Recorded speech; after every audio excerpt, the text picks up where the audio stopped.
Hello everyone and welcome back to Shadow Man's Stories. I can picture some of you already in bed, maybe some of you just getting home from work. Wherever you are, whatever time it is, I'm glad you're here. If this helps you relax or sleep, please like and subscribe. It means a lot. Now, let's get you comfortable and I'll tell you tonight's story. My name is James Hawthorne, but everyone calls me Jimmy. I've been a park ranger here in the Great Smoky Mountains for 19 years now, and I thought I'd seen everything these old hills could throw at me. Boy, was I wrong. I'm third-generation Appalachian, born and raised in these mountains. My daddy ran moonshine back in his day, and my mama died of tuberculosis when I was just 12. These hollows and ridges aren't just my workplace. They're in my blood. I know every unmarked trail, every hidden cave, every place where the old-timers used to hide their stills. That's actually how I made my name as a ranger. While other guys were checking campsites and giving safety talks, I was busting illegal distilleries way back in the deep country where nobody else wanted to go. I could track a bootlegger through terrain that would make a mountain goat think twice. The locals respected me for it too. I wasn't some outsider telling them what to do. I was one of them, just doing my job. October of 1963 started like any other hunting season. The leaves were turning that brilliant orange and red that brings tourists from all over the world. Deer season had just opened, and we always get more traffic in the backcountry this time of year. Most hunters stick to the main trails, but some of the locals know about places that don't show up on any park map. That's where this story really begins, in a place called Dead Man's Hollow. Now, Dead Man's Hollow isn't its real name. The maps just call it Cataract Falls area, but nobody local calls it that. The Cherokee who lived here first had a different name for it, something that meant where the bloodrinker waits.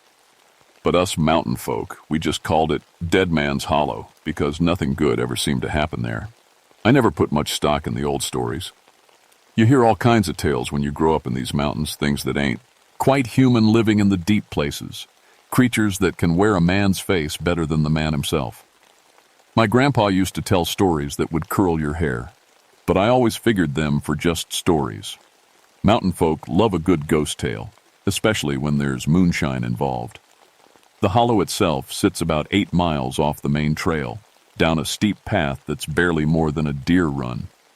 The trees grow thick and close there, mostly old pines that block out the sun even at midday. There's a creek that runs through it, feeding a small waterfall maybe 20 feet high. In the summer, it's one of the few places in the park that stays cool, but it always felt wrong somehow. Too quiet. Even the birds didn't seem to like it much. I should have listened to the birds. It was a Tuesday morning when Sarah Mackenzie came to the ranger station. She was maybe 60 years old, tough as hickory bark, and I'd never seen her scared of anything. But that morning, her face was white as fresh snow. "Jimmy," she said, her voice shaking just a little. "We got a problem. My brother Tom went hunting up toward Dead Man's Hollow 3 days ago. He ain't come back." Now, Tom Mackenzie was no fool. He'd been hunting these mountains longer than I'd been breathing. If he was late coming home, something was wrong. "Could be his truck broke down," I suggested, though I didn't really believe it. Tom kept his old Ford in perfect condition. "His truck's still at the trailhead," Sarah replied. "I checked yesterday. All his gear's still in it too. Extra clothes, his thermos, even his wallet." That got my attention. Mountain folk don't leave their wallets behind, not even when they're hunting. Before I could ask more questions, 2 more families showed up with the same story. The Patterson boys, both experienced hunters, had gone up that way 4 days ago, and old Bill Hutchins, who knew those woods better than anyone, had been missing for almost a week. 3 experienced hunters, all missing in the same general area, all their vehicles still at various trailheads, personal items, left behind like they'd just vanished into thin air. I loaded up my pack with extra supplies and headed out that afternoon. The October air was crisp and clean, with that smell of dying leaves and wood smoke that always made me feel at home. But as I hiked deeper into the backcountry, something felt off. The woods were too quiet, like they were holding their breath. It took me 2 hours to reach the area where the missing hunters had last been seen.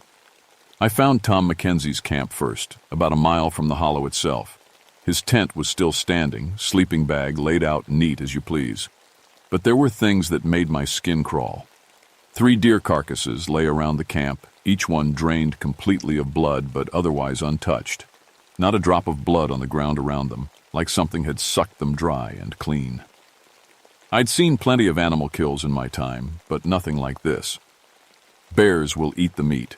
Wildcats go for the organs. But these deer looked like empty skins wrapped around bones. And then I saw the footprints. The prints started normal enough. Tom's hunting boots, size 11, heading away from camp toward the hollow. But as I followed them, they began to change. At first I thought maybe the soft ground was just making them look strange. But the further I tracked, the clearer it became that something impossible was happening. The boot prints were slowly transforming into something else. The toes were getting longer, sharper. The heel was stretching out. By the time I'd followed them maybe 100 yards, they didn't look human anymore. They looked like something trying to be human and not quite getting it right. My radio crackled with static. I tried calling back to headquarters, but all I got was white noise. That was strange. My radio worked fine everywhere else in the park. I made a note to check the batteries when I got back. The trail led down toward Dead Man's Hollow, and with each step, the forest got quieter. No birds, no squirrels. Even the insects seemed to have given up. Just the sound of my boots on the pine needles and my own breathing. Then I heard Tom's voice. Jimmy, over here. I'm hurt real bad." The voice came from somewhere off to my left, maybe 50 yards away. It sounded exactly like Tom Mackenzie. Same mountain drawl, same rough way of talking. But something about it made my teeth itch. "Tom," I called back. "Where are you?" "Over here, Jimmy. I can't move. Something's got my leg trapped." I pushed through the underbrush toward the sound, but as I got closer, the voice seemed to move. First it was north of me, then west, then south, always just out of sight behind the trees. "Tom, keep talking. I'm trying to find you."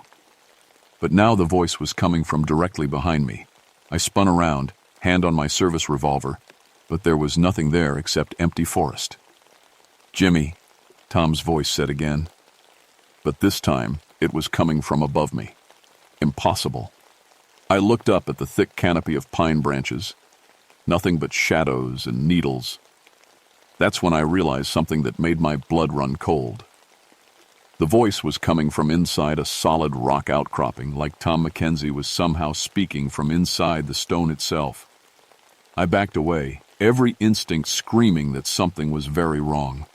But I had to keep looking. 3 men were missing, and even if something strange was happening, they might still be alive. I found the Patterson boys' camp an hour later, or what was left of it. Their tent had been shredded, not by claws, but by something that seemed to understand how zippers worked. Their sleeping bags were laid out in a perfect circle around a cold fire pit, like they'd been arranged by someone who'd seen people camp but didn't quite understand why they did it. And hanging from the trees around the camp were pieces of clothing. Torn shirts, ripped pants, boots with no laces. But they weren't just torn, they were cut. Clean, precise cuts, like someone had been studying how human clothes fit together. I found tracks here too, and they were even stranger than the ones at Tom's camp.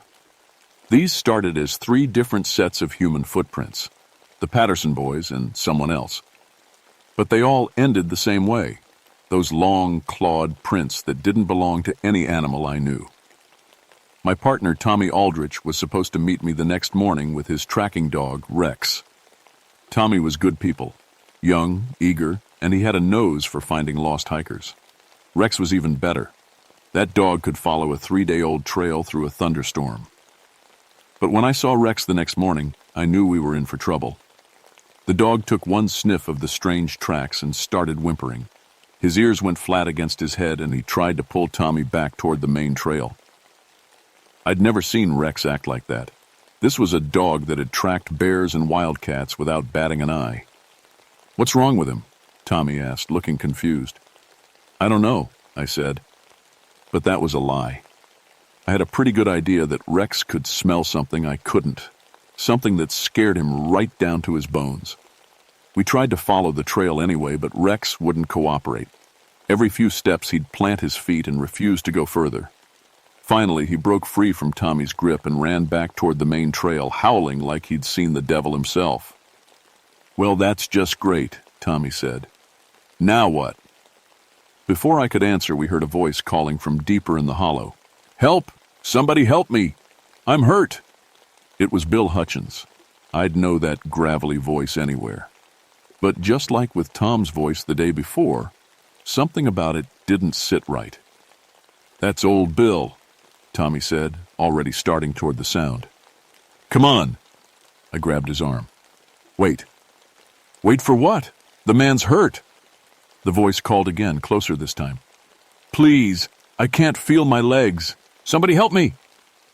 It was Bill's voice, no doubt about it. Same words he'd use, same tone. But I'd heard Bill Hutchins talk for years, and something was just a little bit off. Like someone doing a really good impression but missing some tiny detail that made it perfect. "Tommy," I said carefully, "when did you last see Bill Hutchins?" "Last month, maybe? Why?" "Remember what he sounded like when he talked?" Tommy looked at me like I'd lost my mind. "What are you getting at, Jimmy?" The voice called again, and this time I knew what was wrong with it. Bill Hutchins had lost most of his teeth in a mining accident years ago. When he talked, he whistled a little through the gaps. But this voice, perfect as it was, had no whistle at all. "That ain't Bill," I said. But Tommy was already walking toward the sound. I caught up with Tommy just as we reached a small clearing about halfway down into the hollow. What we found there changed everything. Bill Hutchins was sitting against a big oak tree, his hunting rifle across his lap, his old felt hat sitting perfectly straight on his head. For a moment, I felt relief wash over me. We'd found one of them alive. Then I got closer. Bill was dead, had been for days by the smell. But he was sitting upright, positioned like he was just taking a rest. His eyes were gone, and something had carved symbols into his forehead. Symbols that looked almost like the old Cherokee writing I'd seen in museums. But the worst part was his face. Someone had peeled it off, neat and careful, like they were taking off a mask. The skin was gone, but the muscles and bones were arranged just right to keep the basic shape. It was like looking at a man-shaped anatomy lesson. Tommy saw it the same time I did. He made a sound like a sick animal and stumbled backward. "Jesus Christ, Jimmy, what did this?" I didn't have an answer. In 19 years of ranger work, I had seen bear attacks, wildcat kills, even a few mining accidents that would give you nightmares. But this was something else entirely. This was deliberate, careful, like something had been studying how human faces worked. That's when we heard Bill's voice again. "Tommy? Jimmy? Is that you boys?" The voice was coming from the trees behind us, but Bill's body was right there in front of us, very clearly dead. Tommy spun around, his face white as paper. "Who's there?" he called out, his voice cracking. "It's me, Bill. I've been waiting for you. Come help an old man up." The voice moved as it spoke, circling around us through the trees. Sometimes it was to our left, sometimes our right, sometimes seeming to come from directly overhead. But it was definitely Bill's voice, complete with that little whistle through his missing teeth. I drew my service revolver, though I wasn't sure what good it would do. "Show yourself." The voice laughed. Bill's laugh. The same wheezy chuckle I'd heard 100 times. "Aw, Jimmy, you always were too serious. Put that gun away before you hurt somebody." Something moved in the trees. Just a flash of pale skin, too tall to be human, slipping between the trunks like smoke. I caught a glimpse of arms that were too long, fingers that ended in black points. "We need to go," I whispered to Tommy. "Right now." But Tommy was staring at Bill's body, transfixed. "Jimmy," he said slowly, "look at his hands." I looked. Bill's hands were positioned on his rifle like he'd been holding it when he died, but his trigger finger was missing, cut off clean at the knuckle. "Tommy," I said urgently, "we need to—" Rex came running into the clearing, the dog we'd left back at the main trail. He was barking and snarling at something behind us. His lips were pulled back, showing all his teeth, and the fur on his back was standing straight up. I turned to see what had him so worked up. Standing at the edge of the clearing was a man wearing Bill Hutchins's face. It wasn't Bill. The body was wrong. Too tall, too thin, joints that bent in directions they shouldn't. But the face was perfect.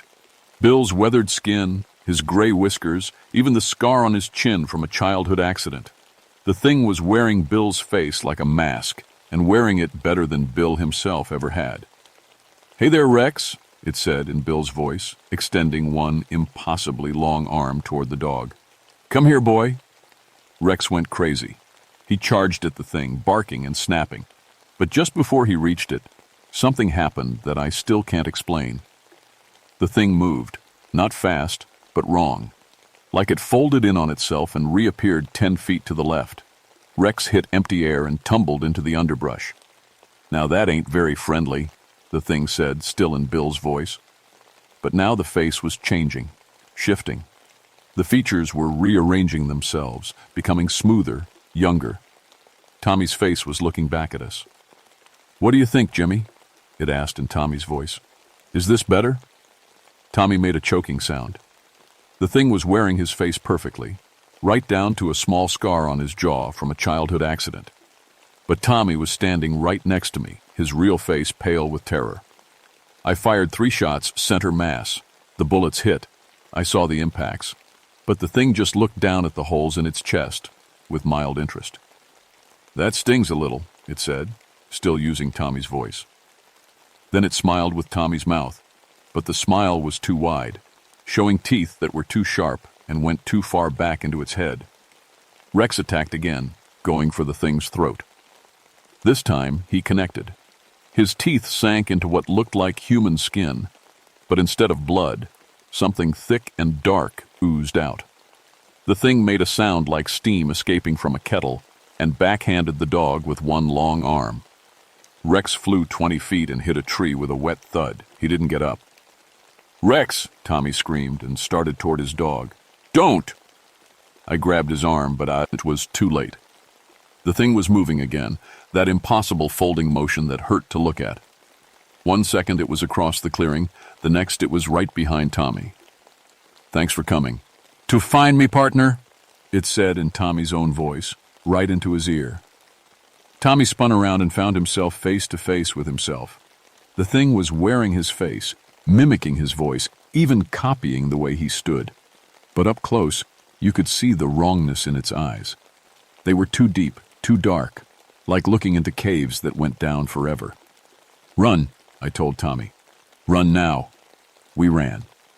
Behind us, the thing laughed with a dozen different voices, Bill's wheeze, Tom's rough chuckle, voices I didn't recognize. And as we crashed through the undergrowth, desperate to get away, I heard it following us. Not chasing, just following. Like it was in no hurry, like it knew we had nowhere to go. We made it maybe half a mile before Tommy collapsed, gasping for breath. I was in better shape, but my heart was hammering like a woodpecker on a tin roof. "What was that thing?" Tommy wheezed. "I don't know," I said, though I was starting to have an idea. The old Cherokee stories my grandpa used to tell were coming back to me. Stories about something that lived in the deep places, something that could wear human shapes, but was never quite human itself. "We need to get back to headquarters," Tommy said. "Call in the FBI or something. This is way over our heads." I tried my radio again, but it was still nothing but static. "Radio's dead," I said. "We'll have to hike out." That's when we heard Rex barking. We both froze. Rex was dead. I'd seen the thing kill him, but that was definitely Rex's bark, coming from somewhere behind us in the trees. "Here, boy," Tommy called without thinking. "Rex, come here." "Don't," I warned, but Tommy was already whistling for his dog. Rex came trotting out of the woods, tail wagging, looking perfectly healthy. He ran straight to Tommy and started licking his face like nothing had happened, but I could see the blood on his fur, and when he panted, his breath smelled like something that had been dead for days. "Good boy," Tommy said, scratching behind Rex's ears. "I thought you were hurt." The dog looked at me over Tommy's shoulder. For just a second, its eyes were too deep, too dark, too much like the thing that had been wearing Bill's face. Then Rex bit Tommy's throat out. Tommy didn't even have time to scream. The dog, or the thing wearing the dog's shape, tore through his windpipe and jugular in one quick motion. Blood sprayed across the pine needles as Tommy fell backward, his hands clawing at his throat. I shot the fake Rex 3 times in the head. It dropped Tommy and looked at me with those 2 deep eyes. "Bad dog," it said in Bill Hutchins' voice. Then it wasn't a dog anymore. It was Bill again, standing over Tommy's body, blood dripping from its chin. "Your turn, Jimmy," it said. I ran like the devil himself was chasing me. And maybe he was. I made it back to the main trail by pure luck and adrenaline. My lungs were burning, my legs felt like rubber, but I didn't stop running until I reached my truck. Even then, I sat there for 10 minutes with the engine running, staring at the forest and waiting for something to come walking out of the trees wearing Tommy's face. Nothing did, but I knew it was still out there, and I knew it wasn't done with me. I drove straight to the Cherokee Reservation, about an hour east of the park. If anyone would know about this thing, it would be the elders. They'd been living with these mountains a lot longer than us white folks. I found Joseph Crow Feathers sitting on his porch, whittling a piece of cedar. He was older than dirt and twice as wise. He took one look at me and set down his knife. "You seen the NV?" he said. It wasn't a question. "The what?" "Nenvi, bloodrinker, skinwalker. Your people don't have a proper name for it." He studied my face. "How many dead?" "4 that I key now of. Tommy, Bill, the Patterson boys. Maybe Tom McKenzie too." Joseph nodded slowly. "It's been sleeping for a long time. Something woke it up." "What is it?" "Old. Older than the Cherokee. Older than the mountains themselves. It feeds on blood, but that's not what it really wants. It wants to be human. It studies us, learns how we move, how we talk, how we look. Then it wears our shapes better than we do." That explained the careful way Bill's body had been positioned, the precise cuts in the clothing at the Patterson camp. The thing was learning. "How do I kill it?" Joseph looked at me for a long moment. "You don't. You can hurt it, maybe drive it away. But it's been here longer than your kind, and it'll be here long after we're gone. There has to be something." "Fire," he said finally. "It keeps its stolen faces somewhere safe, like trophies. Burn those, and it becomes confused, angry. That's when it's weakest." "Where would it keep them?" "Somewhere dark, somewhere cold, somewhere it feels safe." Joseph stood up, his old joints creaking. "There are caves in Dead Man's Hollow that go deep into the earth. If I was something that old and that hungry, that's where I'd make my home." He went inside and came back with a leather pouch and an old mining headlamp. "Sage and sweetgrass," he said, handing me the pouch. "Burn it if you get close to the NV. It won't kill the thing, but it might give you a chance." He gave me the headlamp. "And you'll need light where you're going." I drove back to the park as the sun was setting. I should have waited for backup, should have called in the state police or the FBI, but I knew they wouldn't believe me. And by the time I convinced them, the thing would be gone, moved on to some other hollow where it could hunt in peace. Besides, it had killed Tommy. It had killed my partner, my friend. That made it personal. The trail down to Dead Man's Hollow was different at night. Every shadow seemed to move. Every sound made me jump. But I pushed on, following my flashlight beam deeper into the darkness. I found the sea, the entrance about midnight, hidden behind the waterfall, just like Joseph had predicted. The opening was narrow, barely wide enough for a man to squeeze through. The sound of the water covered any noise I made, which was probably the only reason I made it inside alive. The cave was bigger than I'd expected, opening up into a series of chambers that stretched back into the mountain. My headlamp beam didn't reach the far walls, but I could smell something in the air, preserving chemicals, like the kind they use in funeral homes, mixed with the stench of decay. And then I saw them. The walls of the first chamber were lined with faces, human faces stretched on wooden frames like they were drying. Bill Hutchins was there, and Tom Mackenzie, and the Patterson boys. But there were others too, faces I didn't recognize, dozens of them. Some looked fresh, others were dried and yellowed with age, and hanging from the ceiling like clothes on a line were human skins, complete skins, carefully removed and preserved. The thing wasn't just taking faces, it was collecting entire human shapes. At the far end of the chamber, something moved. It was crouched over what looked like a work table, using tools I couldn't identify to do something to a piece of skin. As I watched, it held up its work to examine it. Tommy's face, perfectly preserved. The thing sensed me watching and turned around. Without any stolen skin to wear, I could see what it really looked like. It was tall and thin, almost skeletal, with skin like white leather stretched over two long bones. Its face was blank, featureless except for those deep, dark holes where its eyes should be. "Jimmy," it said in Tommy's voice, though it had no mouth to speak with. "I was wondering when you'd get here." It stood up, unfolding itself like a carpenter's ruler, 9 feet tall, maybe 10. Its arms hung down past its knees, ending in hands with too many joints. "I've been saving your friend's face for you," it continued, holding up Tommy's preserved skin. "Thought you might want to see how good I am at my work." "Why?" I asked, though I wasn't sure I wanted to hear the answer. "Why what? Why do I take faces? Why do I drink blood?" The thing tilted its head, and somehow I could feel it smiling even though it had no mouth. "Same reason you Rangers wear uniforms. It makes the job easier."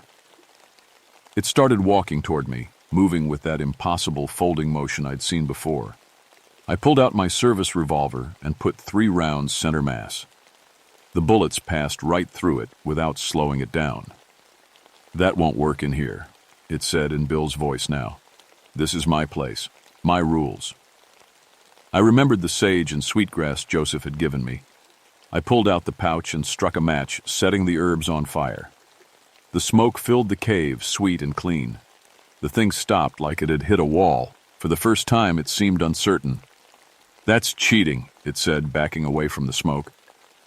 I dropped the burning herbs and grabbed my flashlight, swinging it hard at the nearest frame.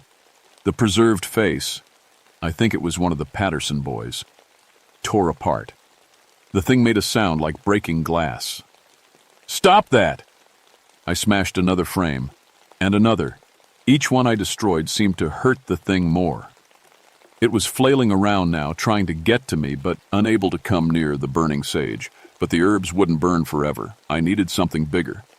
That's when I remembered the old mining equipment Tommy and I had seen on the way in. This area had been full of coal mines back in the day, if I was lucky. I ran deeper into the cave, the thing following behind me but keeping its distance from the smoke, still clinging to my clothes. In the 3rd chamber, I found what I was looking for. Cases of old dynamite, probably left over from the mining days.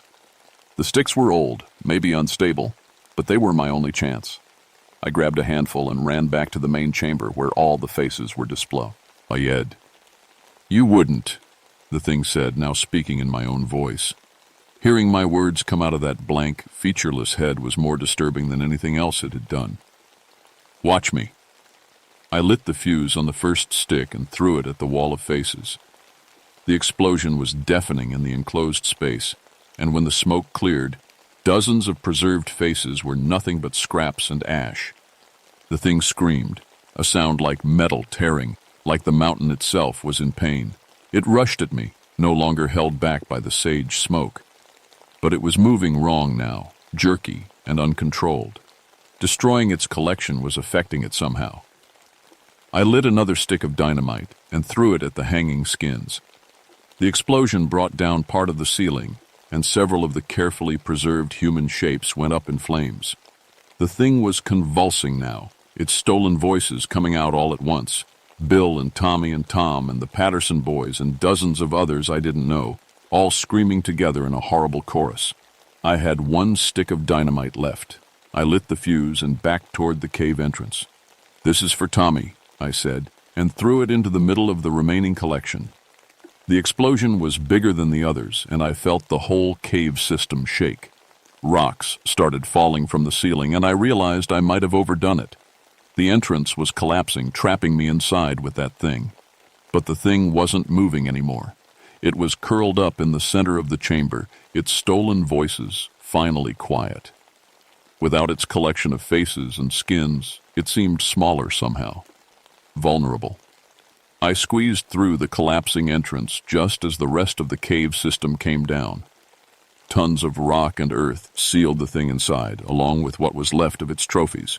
I made it to the surface just as the sun was coming up. They found me 3 hours later, sitting by the waterfall with my clothes torn and my hands bleeding from climbing over the rockfall. I told them there had been a cave-in, that I'd barely made it out alive. The official report said that Ranger Tommy Aldrich and the 4 missing hunters had been killed by a bear, and that the bear had been trapped in the cave collapse.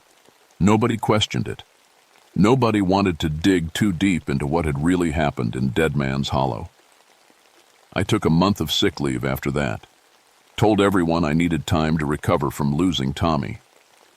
That was true enough, though not for the reasons they thought. The truth was, I couldn't trust faces anymore. Every time someone spoke to me, I found myself listening for that little something that would tell me they weren't really human. Every time I looked at a person, I wondered if their skin fit them quite right, if their joints bent the way they should. I tried going back to work, but I couldn't handle the isolation of the backcountry patrols. What if I met someone out there on the trails? What if they looked at me with eyes that were too deep, too dark? What if they knew things about me that only the thing in the cave should have known? I transferred to the visitor center where I'd be around people all the time. Safety in numbers, I figured.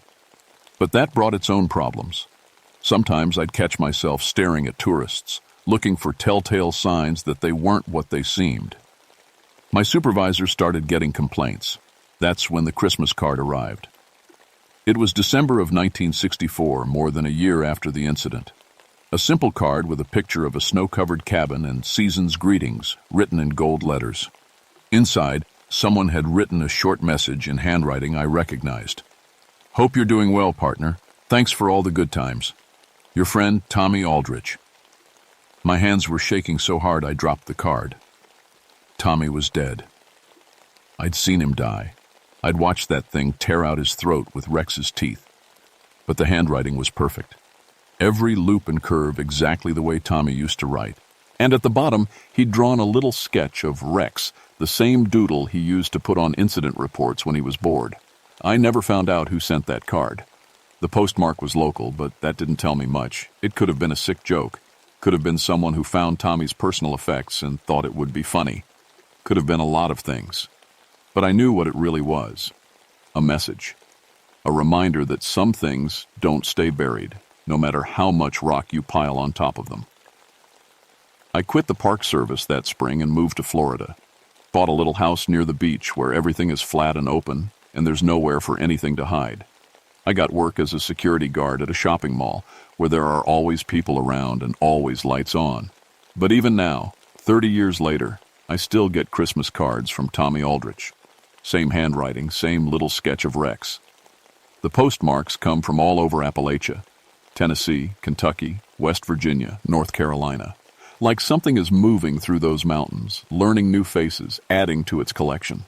And sometimes, late at night when I'm walking the mall and checking the locks on the stores, I catch a reflection in one of the dark windows that doesn't look quite right. A face that's almost mine, but not quite. Eyes that are a little too deep.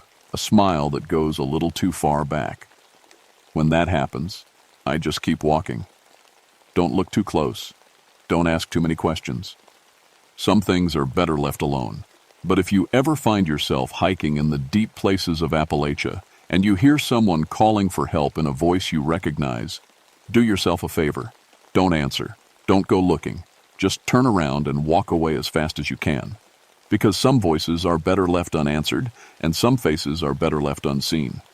And if you get a Christmas card from someone you now is dead, don't think too hard about who might have sent it. Just throw it away and try to forget. Trust me on this one.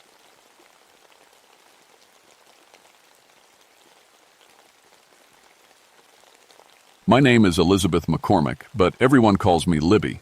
I've been a park ranger at Shenandoah National Park for 11 years now, and I thought I'd seen everything these mountains could throw at me. Bears, lost hikers, flash floods. I handled it all. What I never expected was to become the first person to prove that some of those old Appalachian ghost stories might actually be true. I grew up around here, in a little town just outside the park. My mama used to sing me the old ballads about haunted mountains and spirits in the hollers. Beautiful songs, really, but I always figured they were just entertainment. Stories passed down to keep children from wandering too far into the woods at night. Back then, I wanted to be a music teacher. I had the voice for it, even won a few local competitions. But when I was 12, a bad ear infection took most of my hearing on the left side. The doctor said I was lucky it wasn't worse, but it ended my dreams of making music my life. Instead, I found my calling in these mountains, protecting the history and beauty of Shenandoah. When I started here in 1965, I was the first woman ranger the park had ever hired. Wasn't easy, I'll tell you that. The men didn't think I belonged out here, especially not on Devil's Backbone Ridge. That's the wildest part of the park, where the old homesteads used to be before the government bought up all the land. Devil's Backbone got its name from the way the ridge looks, like a giant spine running through the mountains. It's beautiful up there, but lonely. Most of the old settlements were abandoned long before the park was created. Families just packed up and left, leaving behind stone foundations and crumbling chimneys. My specialty became interpreting these old sites for visitors. I'd lead groups up to the ruins and tell them about the people who used to live there. Mountain folk, mostly. They raised corn and kept a few pigs, went to church on Sundays, and lived hard lives in a hard place. The settlement everyone asked about most was the one at the top of Devil's Backbone. Used to be called Harmony. Fitting name for a place where about 30 families lived. Had its own church, too, built right into the side of the mountain. Beautiful stonework, what's left of it. But Harmony wasn't like the other settlements. The other places, people left gradually as times got tough. Harmony, though, the records show everyone left at once in the fall of 1878, just walked away from their homes and never came back. I spent years researching what happened up there, found some old church records in the county courthouse. Strange stuff. The last pastor wrote about something he called the singing sickness. People would start singing hymns and couldn't stop. They'd sing until their voices gave out, then keep trying to sing even when no sound came. The pastor's final entry, dated October 13th, 1878, was barely readable. His handwriting was shaky, like he was scared or sick. All it said was, "God forgive me. They're all joining the eternal choir against their will. I should never have made the bargain." I figured it was some kind of religious hysteria. Maybe ergot, poisoning from bad grain. That stuff could make people act crazy. Medical mysteries weren't uncommon in those days. Every year, I'd take a few groups up to Harmony during the fall interpretive programs. Visitors loved the mystery of it. I'd tell them about the abandoned settlement, show them the church foundation, and explain how hard life was for mountain people back then. It was peaceful up there. The ruins sat in a natural clearing surrounded by old-growth forest. Wildflowers grew wild around the stone foundations. Sometimes deer would graze in the clearing, like the place was blessed. That's why I was so surprised, said when Mrs. Henderson from Richmond came to see me that October morning in 1976.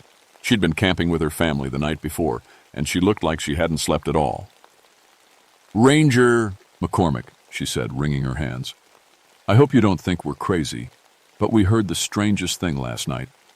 Beautiful singing, coming from up on that ridge where you took us yesterday. The ruins place. Harmony?" I smiled and nodded. "Sometimes sound carries funny in the mountains, Mrs. Henderson. Could have been campers with a radio or maybe some kids having a party." But she shook her head. "No, ma'am. This was different. It was hymns, old ones, sung by a whole choir. Must have been 30 or 40 voices, all singing in perfect harmony. My husband's a music teacher, and he said he'd never heard anything so beautiful. But there's no way that many people were up there in the middle of the night." I assured her there was probably a simple explanation, but after she left, I couldn't stop thinking about it. In 11 years, I'd never heard reports of singing from Harmony, and I knew those ruins better than anyone. There wasn't anywhere up there for a large group to gather without me seeing signs of it. That afternoon, I decided to hike up to Harmony and take a look around. It was a warm day for October, warmer than it should have been. As I climbed the trail, I noticed the leaves were still green on the trees near the settlement. Down below, fall colors were in full swing, but here it looked like spring. When I reached the clearing, everything looked normal at first. The stone foundations sat where they always had, covered in moss and wildflowers. But as I walked closer, something made me stop and stare. The flowers around the old church foundation weren't growing wild anymore. They were arranged in perfect circles, one inside the other, like someone had planted them that way. But that was impossible. These were native mountain laurel and trillium, and they don't transplant easily. I knelt down to examine the flowers more closely.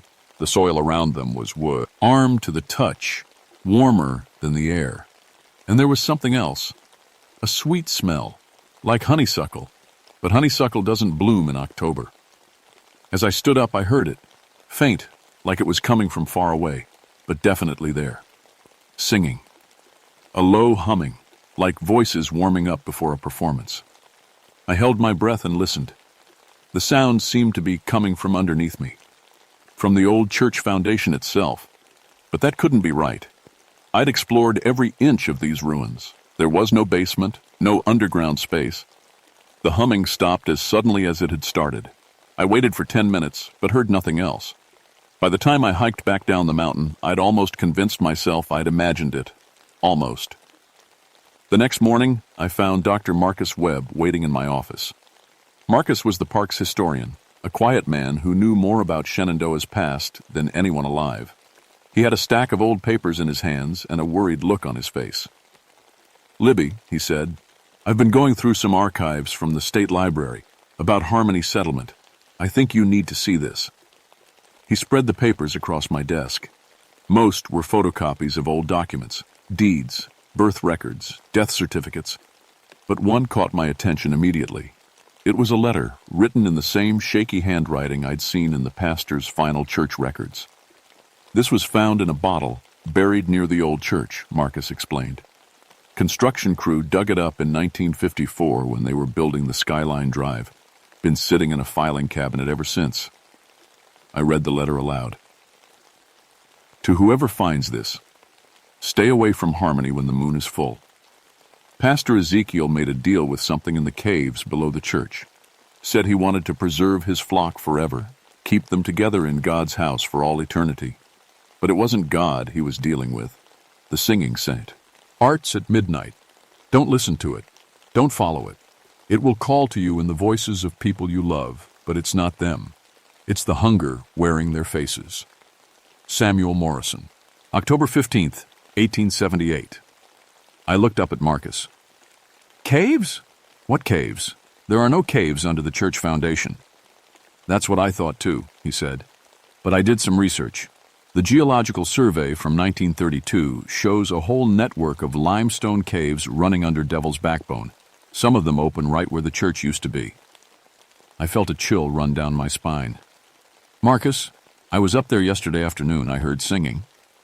His face went pale. "Libby, last night was a full moon." We decided to investigate together. Marcus brought his recording equipment. He was always documenting things for the historical archive. I packed my usual gear, plus a flashlight and some rope in case we found any cave openings. The hike up to Harmony took about an hour. As we climbed higher, that strange warmth I'd noticed the day before got stronger. By the time we reached the settlement, it felt like a spring day instead of late October. "This isn't natural," Marcus said, wiping sweat from his forehead. "It's got to be 20 degrees warmer up here than it was at the bottom of the trail." The flowers around the church foundation had grown overnight. The perfect circles were larger now, and more elaborate. Some of the blooms were flowers I'd never seen before, tropical-looking things that had no business growing in Virginia mountains. Marcus set up his recording equipment while I examined the church foundation more carefully. The stones were old, probably dating back to the 1850s. But as I looked closer, I noticed something odd. Some of the stones had carved symbols on them. Not religious symbols, but something else, something older. "Marcus, come look at this." He joined me at the foundation wall. "Those aren't Christian symbols," he said, running his finger over one of the carvings. "They look almost, well, pagan isn't the right word, but definitely pre-Christian." As he spoke, his recording equipment started making noise. Not static exactly, but a rhythmic humming sound. "That's weird," he said, checking the dials. "I'm picking up something on a frequency that should be empty. Almost like..." He trailed off as the humming got louder. It was the same sound I'd heard the day before, but stronger now. And underneath it, I could swear I heard voices. "Are you getting this?" I whispered. Marcus nodded, his eyes wide. The recording equipment was going crazy now, with lights flashing and dials spinning, and the humming was definitely becoming singing. Wordless at first, then gradually forming into something recognizable. It was Amazing Grace, but sung in a way I'd never heard before. The harmony was perfect, too perfect. It sounded like dozens of voices, all blending together into something beautiful and terrible at the same time. "We should go," Marcus said, but his voice sounded dreamy. "Actually, no, this is incredible. We're documenting something amazing here." I grabbed his arm. "Marcus, the letter said not to listen." But he wasn't paying attention to me anymore. He was walking toward the church foundation, drawn by the singing. His recording equipment fell from his hands and crashed on the rocks. "Marcus," I called, but the singing was getting louder, drowning out my voice. That's when I saw the opening. Right in the center of the church foundation where the altar would have been, the ground was different, not solid. There was a gap between the stones, and warm air was flowing up from below. The singing was coming from down there. Marcus was almost at the edge of the opening when I tackled him. We both went down hard on the rocky ground. "What are you doing?" he said, sounding confused and angry. "Saving your life," I told him, dragging him away from the foundation. "We're leaving. Now." As we backed away from the opening, the singing changed. It became sadder, more pleading, and I could swear I heard my name in the melody. "Libby, come home, Libby, come sing with us." But I kept dragging Marcus backward until we were at the edge of the clearing. Only then did the singing fade away. "What just happened?" Marcus asked. He looked pale and shaky, like someone waking up from a fever dream. "I think," I said, looking back at the church foundation, "we just met whatever Pastor Ezekiel made his deal with." On the hike back down, Marcus was quiet. When we reached the ranger station, he went straight to his car without saying goodbye. I found his broken recording equipment the next morning, scattered around the church foundation like it had been thrown there by an angry child. That evening, I called Marcus at home to check on him. His wife answered. "Oh, Libby," she said, "Marcus isn't feeling well. He's been humming all day, the same tune, over and over. He won't eat, won't talk, just sits in his chair and hums. It's the prettiest thing I've ever heard, but it's starting to worry me." I told her to bring him to the hospital, but she said he wouldn't leave the house. He keeps saying he needs to go back to Harmony. Says there's something he needs to do there. I hung up the phone with a sick feeling in my stomach. The singing sickness. That's what the pastor had called it in his final journal entry. And now it had Marcus. I spent the rest of the night researching everything I could find about Harmony Settlement. Most of the records had been lost or destroyed, but I found a few newspaper clippings from 1878. The Charlottesville paper had run a small story about the abandoned settlement. The mountain community of Harmony stands empty this week, its 30 families having departed suddenly in the night. Local authorities report no signs of violence, but neighbors describe hearing unearthly singing from the settlement for several nights before the exodus. Pastor Ezekiel Morrison's body was found in the church, apparently having died while conducting an invisible choir. The last line, Matt, my blood run cold.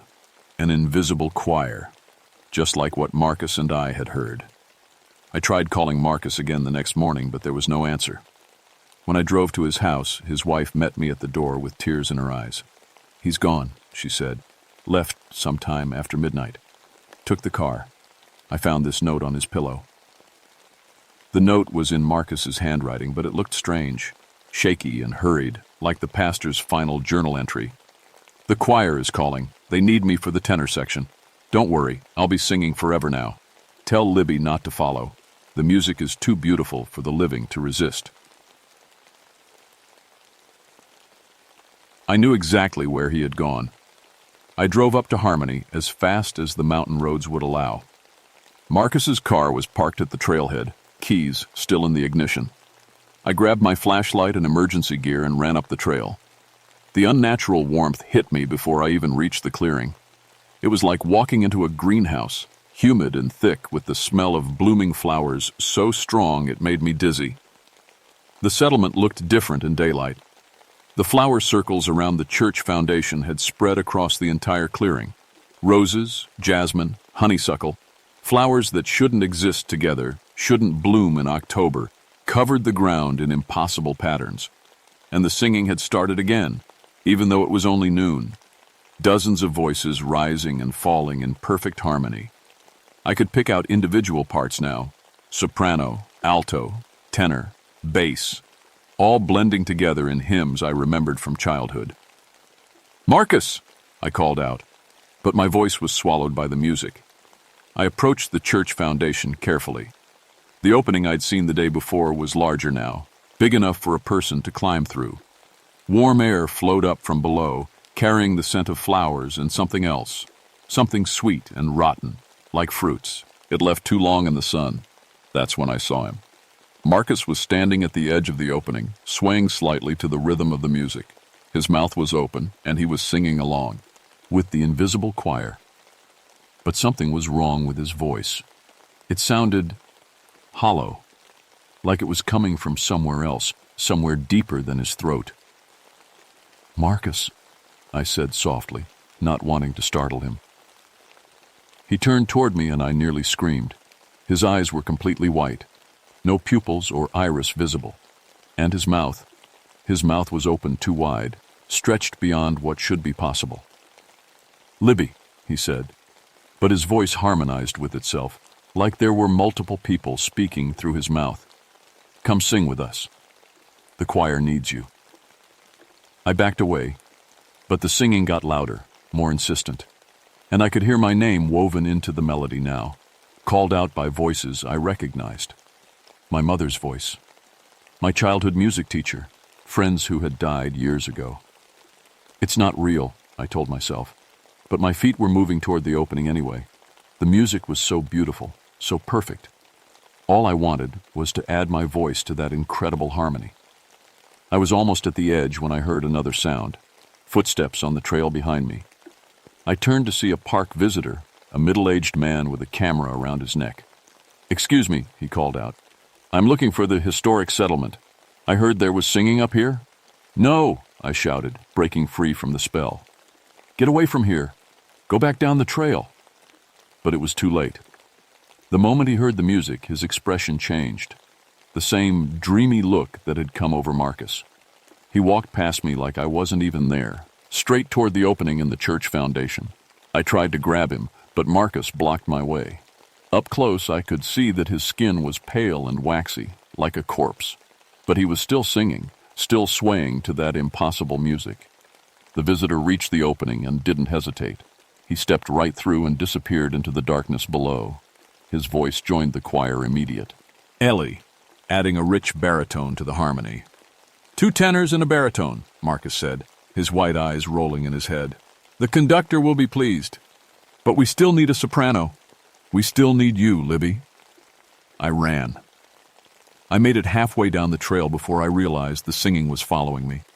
Not just the sound of it, but the voices themselves. They were calling my name, begging me to come back, promising me eternal music and perfect harmony. By the time I reached my truck, I was sobbing. 2 people were gone, taken by whatever was living in the caves under Harmony. And I was the only one who knew the truth. I drove straight to the park superintendent's office.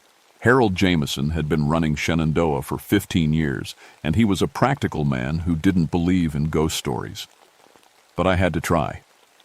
"Harold," I said, bursting into his office, "we need to close Devil's Backbone Ridge, immediately." He looked up from his paperwork with raised eyebrows. Close it? Why? I told him everything.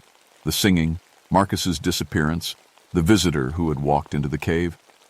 It sounded crazy even to me, but I had to make him understand. Libby, he said when I finished, you've been under a lot of stress lately. Maybe you should take some time off. Harold, I'm telling you the truth. There's something up there, something dangerous. People are going to die. But he wouldn't listen. In his mind, Marcus had just wandered off. Maybe had some kind of breakdown. The visitor had probably gotten lost and would turn up eventually. There was no such thing as killer ghosts or evil choirs. I went back to my cabin that night feeling hopeless. How do you fight something that most people don't believe exists? How do you protect visitors from a threat they can't see or understand? That's when the phone rang. It was Marcus's wife. Libby, she said, her voice strange and distant. The most wonderful thing has happened. Marcus called me. He's not lost. He's found something beautiful. He wants me to come up to Harmony tonight. He says the choir needs a soprano. No, I shouted into the phone. Don't go up there. It's not really Marcus. But the line was already dead. I drove back up to Harmony in the dark, breaking every speed limit and safety rule I'd ever learned. Mrs. Webb's car was parked next to Marcus's at the trailhead. I was too late again. The trail up to the settlement was lined with blooming flowers now, impossible tropical blooms that glowed softly in the moonlight. The air was so warm I had to take off my jacket, and the singing was audible from a mile away. When I reached the clearing, I saw them. Marcus and Mrs. Webb stood on opposite sides of the church foundation, both singing with their mouths stretched impossibly wide. Between them, barely visible in the opening, I could see the visitor from earlier. His camera hung around his neck, forgotten, as he sang with the dead. But they weren't alone. As my eyes adjusted to the strange, flowery light, I could see more figures arranged around the foundation.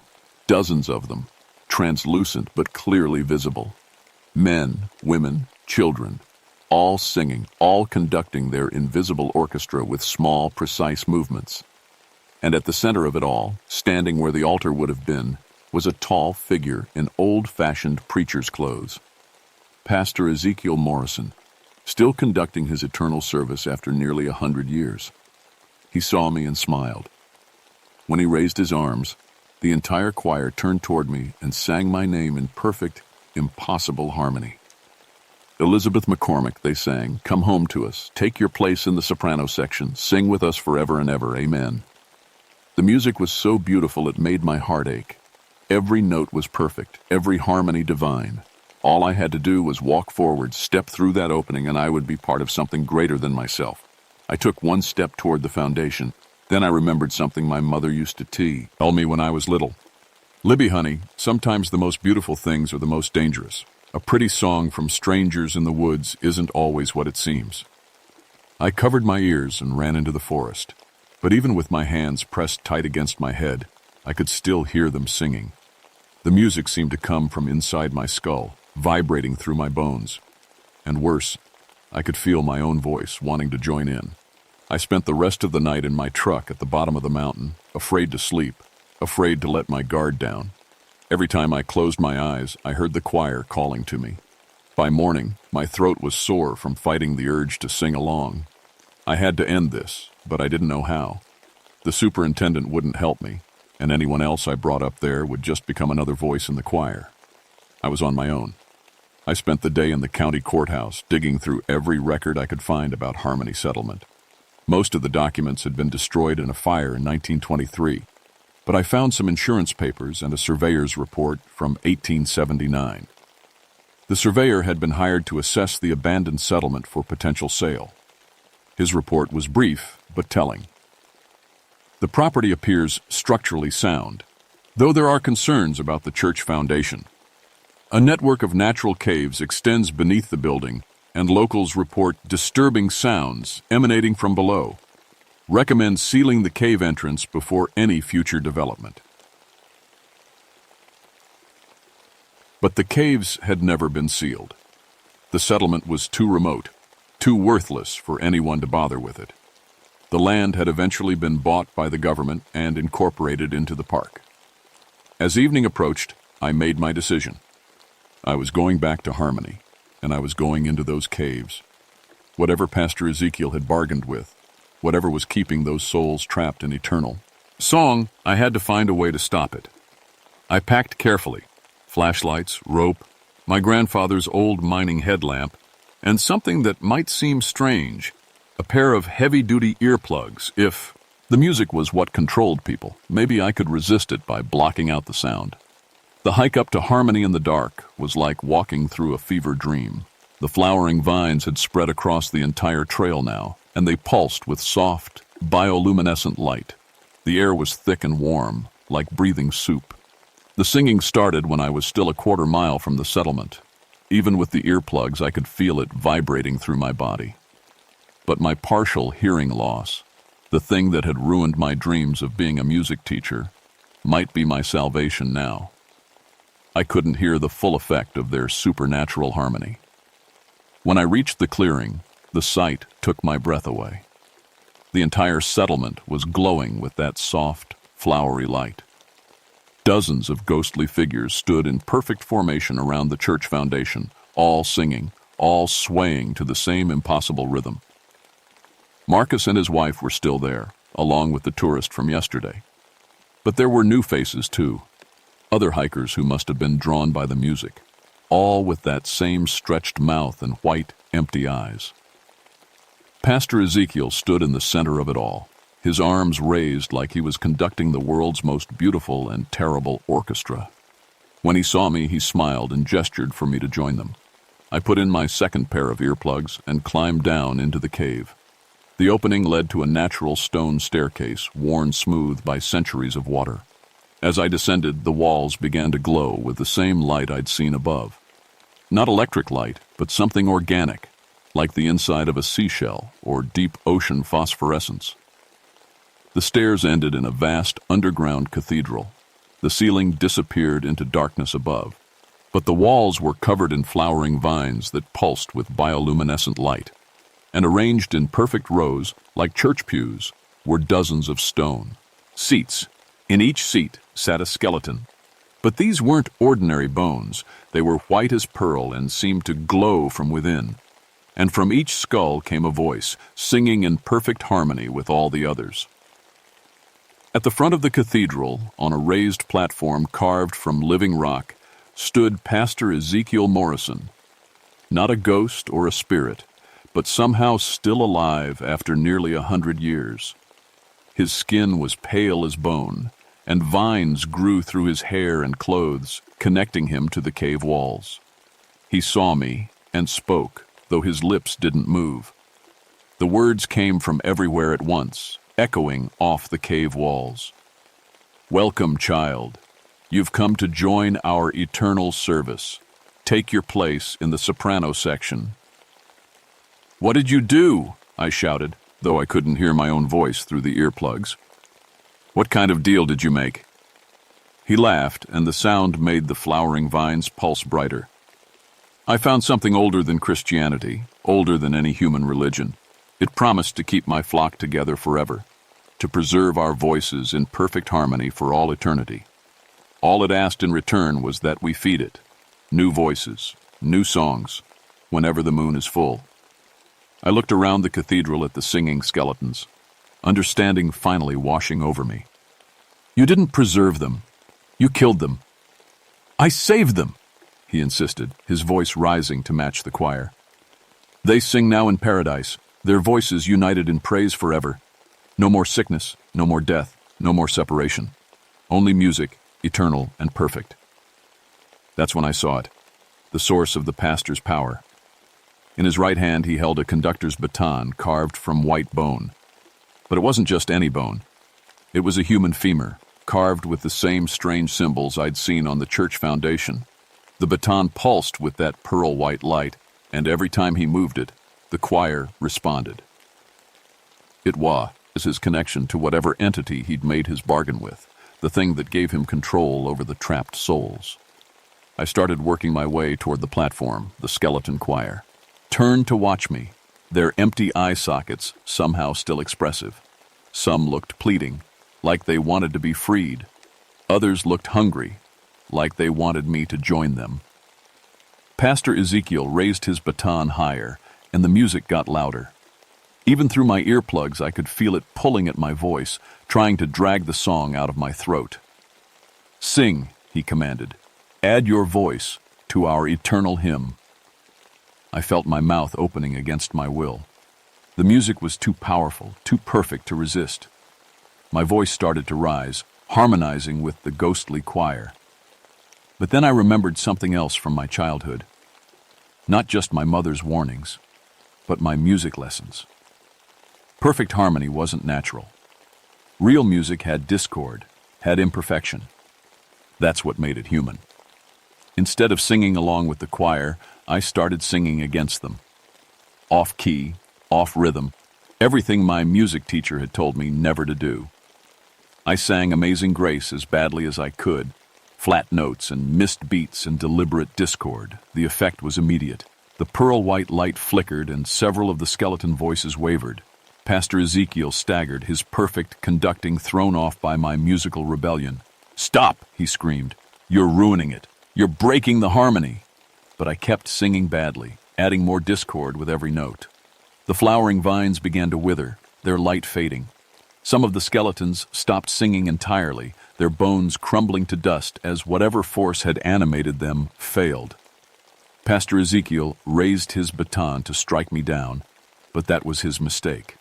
For just a moment he lost control of the choir, and in that moment of chaos I lunged forward and grabbed the bone baton. The moment my fingers touched it, I felt the full weight of a century's worth of trapped souls.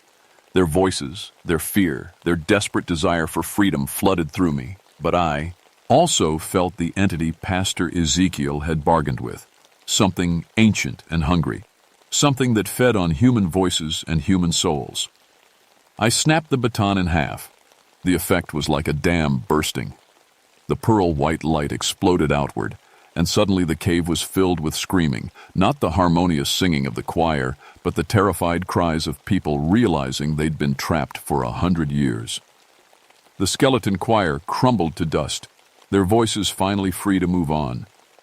The flowering vines withered and died, and Pastor Ezekiel himself began to age rapidly, a century of borrowed time catching up to him in seconds. "What have you done?" he gasped as his skin wrinkled and his hair turned white. "They were singing in paradise." "They were singing in hell," I told him as he crumbled to dust. The cave began to collapse. Whatever entity had been living here was gone, and without its power, the supernatural cathedral couldn't support itself. I ran for the stairs as chunks of stone ceiling crashed down around me. I made it out just as the church foundation caved in completely, sealing the cave forever. The clearing was dark now, lit only by my flashlight. The tropical flowers had withered away, leaving only normal October mountain laurel and the smell of autumn leaves. Marcus and his wife were lying unconscious near where the foundation had been. The tourist was there too, all of them breathing but deeply asleep. They had no memory of what had happened when they woke up. Just vague dreams of beautiful music and a feeling that they'd lost something important. The temperature had returned to normal too.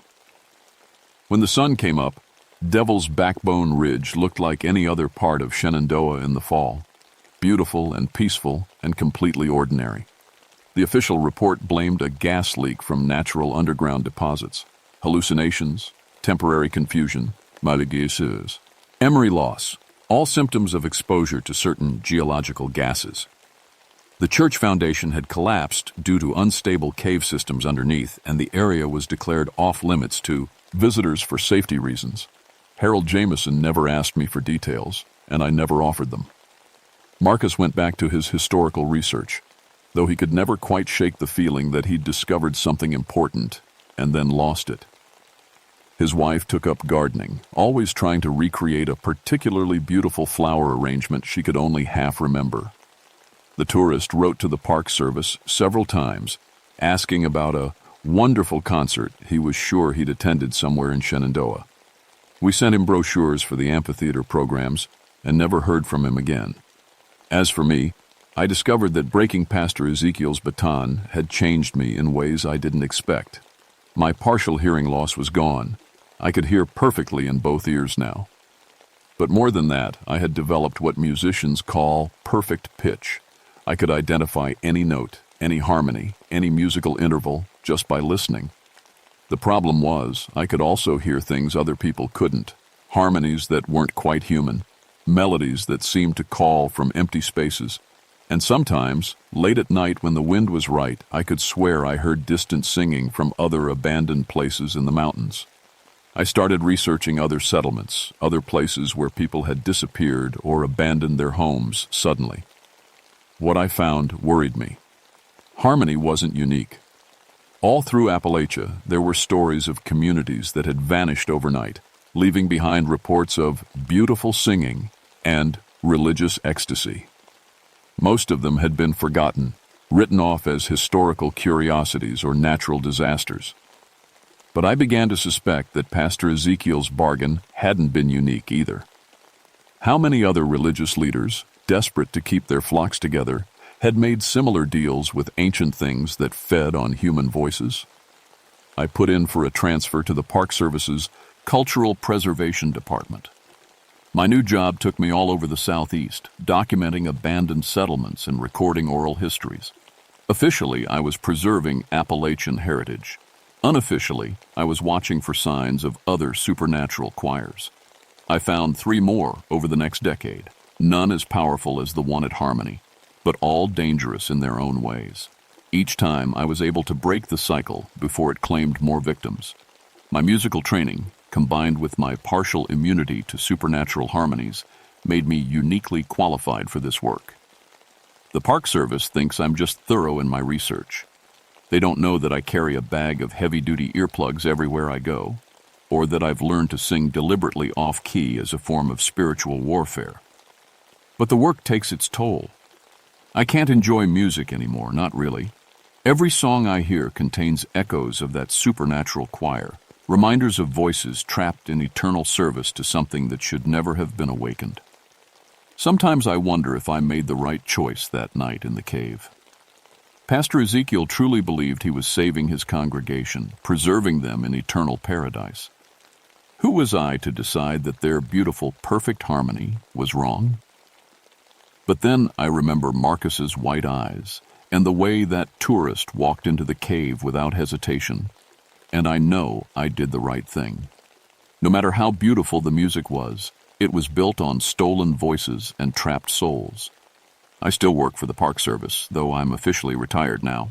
Young rangers sometimes come to me with stories they can't explain, singing from empty places, flowers that bloom out of season, areas that are warmer than they should be. I listen to their reports and try to decide which ones need immediate attention. Most of the time, it's nothing. Mountain acoustics can play tricks on you and climate. Change has made seasonal patterns unpredictable. But sometimes, just sometimes, I hear something in their voices that tells me another choir is starting to form. When that happens, I pack my earplugs and my flashlight, and I go hunting for conductors who've forgotten that some bargains should never be made. The mountains are full of old stories, old songs, old hungers that never really die. Most folks think they're just entertainment now, legends to tell around campfires. But I know better. I know that sometimes the most beautiful music comes from the darkest places, and that the most perfect harmony can hide the most terrible discord. And I know that somewhere out there, in caves and hollow places where the moon shines full, other choirs are singing their eternal songs, waiting for new voices to join them, waiting for someone foolish enough to follow the music home. If you're ever hiking in Shenandoah, or any of these old mountains, and you hear singing coming from empty places, beautiful, perfect singing that makes your heart ache with longing, remember what I'm telling you now. Don't listen, don't follow, and whatever you do, don't sing along. Because once you add your voice to that choir, you'll be singing forever.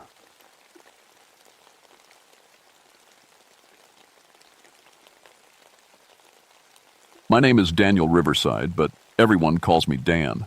I've been a park ranger here on the Blue Ridge Parkway for 8 years now, and I thought I'd seen everything these mountains could throw at me. Boy, was I wrong. I came to North Carolina in 1976, right after I got back from Vietnam. I was a medic over there, saw too much blood and heard too many young men crying for their mothers. The mountains seemed like the perfect place to find some peace. Quiet. Clean air. No explosions. No screaming. Just me and the trees and the endless blue ridges rolling away like waves. I built myself a small cabin about 5 miles from the main Grandfather Mountain Trail. Nothing fancy, just logs, a stone fireplace, and a porch where I could sit with my coffee and watch the sunrise paint the peaks gold. After dealing with people dying in my hands for 2 years in the jungle, I needed that solitude more than I needed electricity or running water. The job suited me perfect. I knew first aid better than most doctors, and all those years of climbing around rice paddies and mountain bases in Southeast Asia made me good at the high-altitude rescue work. Rock climbing became my new passion. There's something about hanging off a cliff face that makes you forget everything else. You focus on the next handhold, the next move, or you fall. Simple as that. Grandfather Mountain draws climbers from all over the East Coast. It's got some of the best granite faces this side of the Rockies, and the views from the top make grown men cry. I've rescued maybe 50 people off those cliffs over the years. Broken bones, heart attacks, panic attacks, hypothermia, you name it, I've hauled it down on a stretcher. The Cherokee who used to live around here called it Grandfather because they said the mountain's profile looks like an old man lying on his back. From certain angles you can see it. The forehead, my nose, chin, all laid out against the sky. They had all sorts of stories about the mountain being alive, watching over the land. I always figured it was just pretty talk, the kind of thing you tell tourists around a campfire. That was before the climbing accidents started getting weird. It was late September 1984 when I first noticed something was off. The leaves were just starting to turn, painting the mountainsides in reds and golds that took your breath away. Peak climbing season. I was doing my usual morning patrol when I got the radio call about an accident on the North Face route. Ranger 7, we got a climber down on North Face, possible broken leg, conscious and alert. Can you respond? I grabbed my gear and hiked up to the base of the climb. Found a young guy named Mark sitting at the bottom of a 100-foot pitch, his left leg bent in a way legs aren't supposed to bend. His climbing partner, a girl named Lisa, was kneeling beside him looking white as a sheet. What happened? I asked, getting my medical kit out. Mark's eyes were wide, pupils big as dimes. I don't know, man. I was leading the second pitch, felt solid, good holds. Then someone pushed me, right in the middle of my back, hard. I looked up at the cliff face. No one else around. You sure you didn't just lose your grip? There was someone up there, Lisa said, her voice shaky.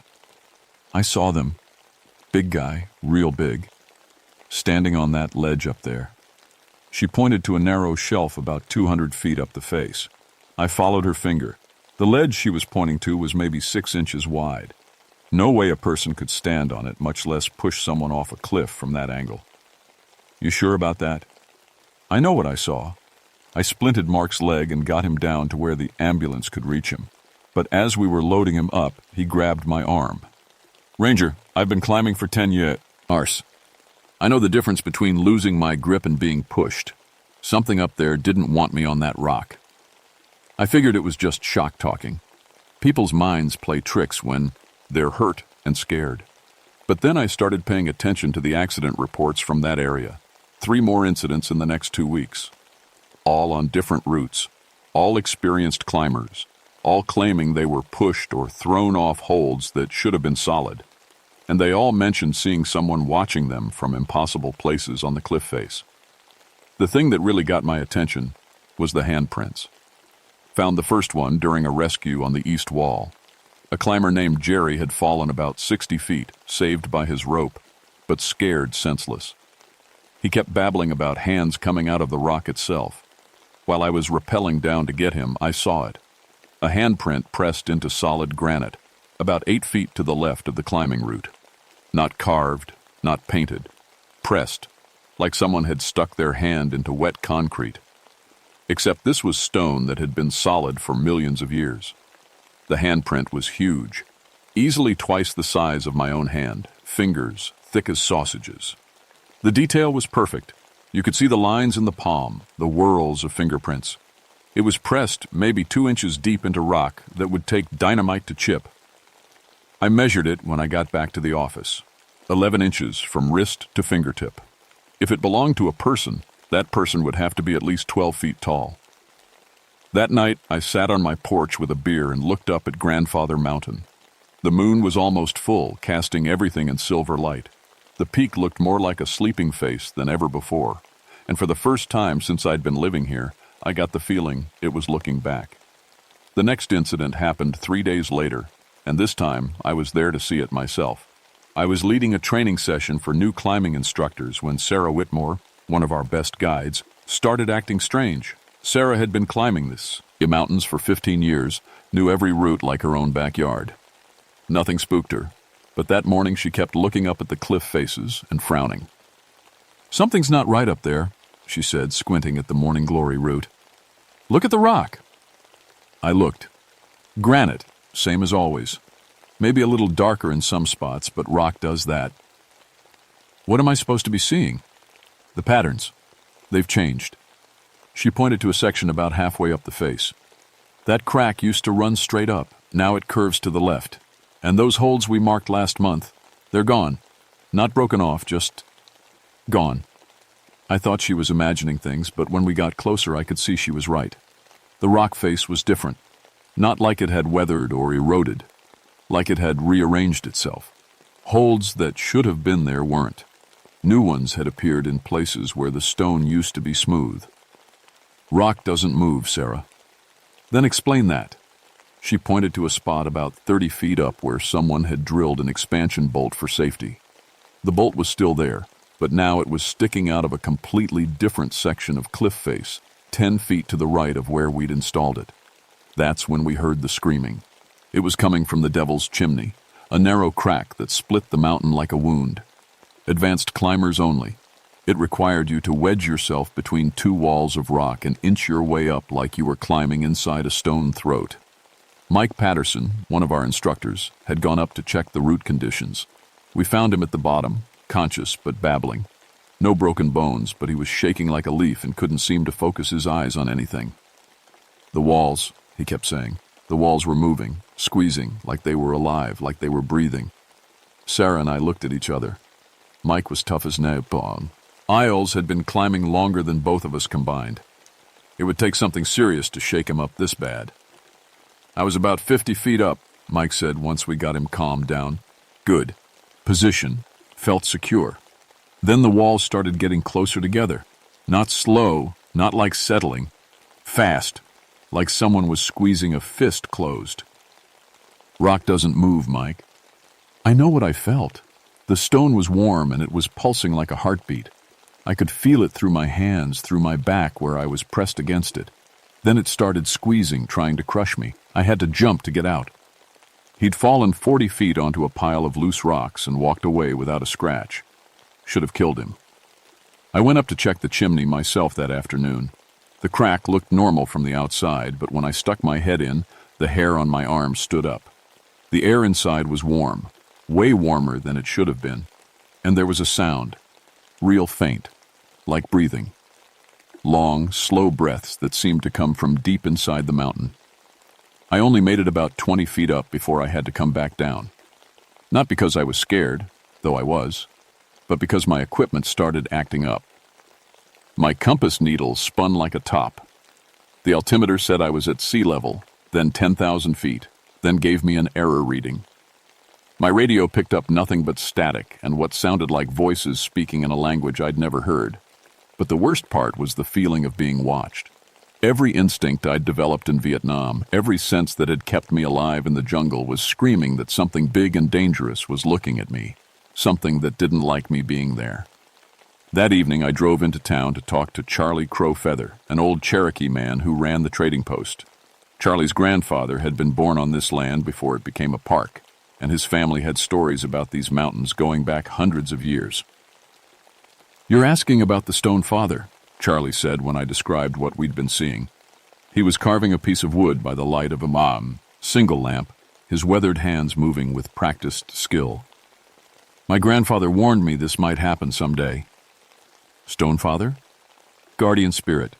Lives inside Grandfather Mountain, been there since the world was young. Usually sleeps, but sometimes he wakes up. When he does, the mountain changes, becomes alive, protects itself. Charlie set down his carving and looked at me with eyes that had seen too much. My grandfather said the Stonefather judges everyone who comes to the mountain. Those who show respect, who understand their guests in a sacred place, he lets them pass. But those who come to conquer, to take from the mountain without giving back. Charlie shrugged. Well, the mountain has ways of dealing with them. People are getting hurt, Charlie. Maybe killed. People been getting hurt on that mountain for generations.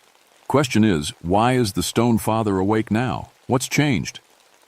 I thought about all the new climbing routes we'd opened in the past year, all the expansion bolts and permanent anchors we'd installed, all the people treating the mountain like a playground instead of the sacred site the Cherokee considered it to be. How do you put it back to sleep? Charlie was quiet for a long time. You don't, he finally said. Once the Stonefather wakes up, he stays awake until he's satisfied that the mountain is safe. Only way to deal with him is to prove you belong here. Prove you understand what the mountain really is. And if you can't prove that? Charlie went back to his carving. Then you become part of the mountain. Forever. I drove home through darkness so thick it felt solid. My headlights carved a narrow tunnel through the black, and on either side the forest pressed close like it was trying to swallow the road. When I got to my cabin, every light I owned couldn't push back the feeling that something huge was standing just outside too. He'd glow, watching me with ancient, patient eyes. That night, I dreamed of stone hands reaching up through my floorboards, grabbing for my ankles. I woke up with dirt under my fingernails and mud on my boots, even though I'd gone to bed with clean feet on clean sheets. And when I looked out my window at Grandfather Mountain, I could swear the sleeping face had turned to look directly at me. The next few days brought more accidents, each one stranger than the last. Equipment failures that shouldn't have been possible, ropes that snapped under light loads, carabiners that bent like putty, pythons that pulled out of rock they'd been hammered into just minutes before. But the worst part was the pattern I was starting to see in who got hurt and who didn't. The accidents weren't random. They were targeting specific types of climbers. The ones who littered, the ones who carved their initials into trees, the ones who played loud music and treated the mountain like their personal gym. Meanwhile, the quiet ones, the ones who followed leave-no-trace principles and treated the cliffs with respect, climbed without incident. The mountain was making choices. Sarah and I started keeping detailed records. We mapped every accident, every strange occurrence, every piece of failed equipment. The pattern was clear once you knew what to look for. The Stonefather, and I was starting to believe that's what we were dealing with, was testing everyone who set foot on his slopes. It's like the mountain can see into people's hearts, Sarah said as we reviewed the data. Like it knows who belongs here and who doesn't. She was right, but that just made things worse. Because if the entity could judge character that accurately, what did it see when it looked at me? A former soldier who'd killed people in a war on the other side of the world, someone who'd come to the mountains not out of respect, but just to hide from his own memories. I got my answer the next morning. I was conducting a solo equipment check on the north face when my radio crackled to life. Sarah's voice, tight with P. Anik, Dan, we've got a situation on Morning Glory. Climber trapped about 150 feet up. She's hurt bad and the rock is doing things. I could hear screaming in the background. It took me 20 minutes to get there, the longest 20 minutes of my life. I found Sarah and 2 other instructors standing at the base of the cliff, looking up with expressions of absolute terror. About halfway up the face, a woman named Jennifer was pinned against the rock by what looked like stone tentacles, thick ropes of granite that had somehow grown out of the cliff face and wrapped around her arms and legs. "How long has she been like that?" I shouted over Jennifer's screams. 10 minutes, maybe 15. The rock just grew around her. like it was alive. I grabbed my gear and started up the cliff. The holds felt wrong under my hands, warm and slightly soft like skin instead of stone. My fingers sank into them deeper than they should have, and I could feel a pulse running through the rock, slow and steady like a giant heartbeat. About 50 feet up, the handprints started appearing. Not the pressed-in ones I'd seen before, but raised ones like hands pushing out from inside the mountain. They followed my route up the cliff face, always just out of reach, always pointing toward Jennifer. The closer I got to her, the more the mountains seemed to come alive around me.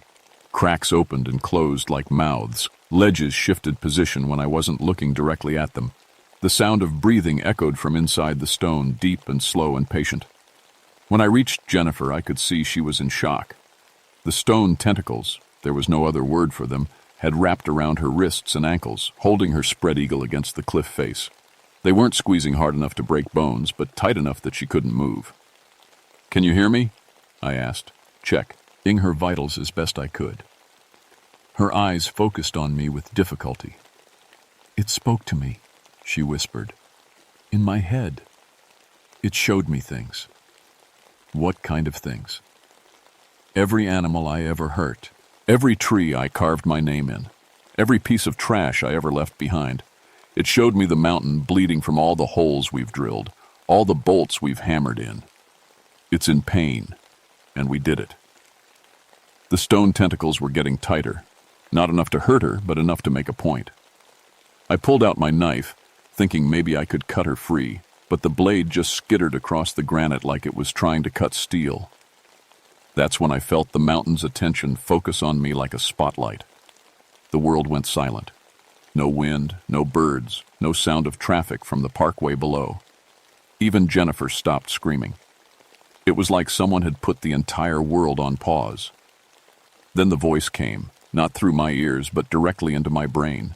It sounded like boulders grinding together, like avalanches and earthquakes and the slow crushing weight of geological time. "Who are you to climb my face? Who are you to pierce my skin with metal? Who are you to bring others here to wound me?" Images flooded my mind. Not my memories, but the mountains. Thousands of years of wind and rain and ice slowly shaping the stone. Cherokee hunters offering tobacco and prayers before climbing the sacred peaks. Generations of people who understood that the mountain was alive, who asked permission before taking even a single stone. Then the change. Strangers with loud voices and metal tools treating ancient granite like a jungle gym. Holes drilled and bolts hammered and routes carved without thought or respect. The mountain's pain building over decades like pressure in a boiler. You bring them here, you teach them to hurt me. You help them wound what has stood since the world was born. "I didn't know," I said out loud, my voice echoing strangely in the unnatural silence. "I didn't understand." Understanding comes with a price. Will you pay it? The cliff face began to change around. Me. Handholds disappeared. New ones appeared in impossible places. The stone tentacles holding Jennifer began to pulse and glow with a soft green light. I realized the mountain was offering me a choice. Try to rescue her and probably fall to my death, or abandon her and climb down safely. It was testing me, just like it had tested all the others. I looked down at Jennifer, then up at the impossible route the mountain had created.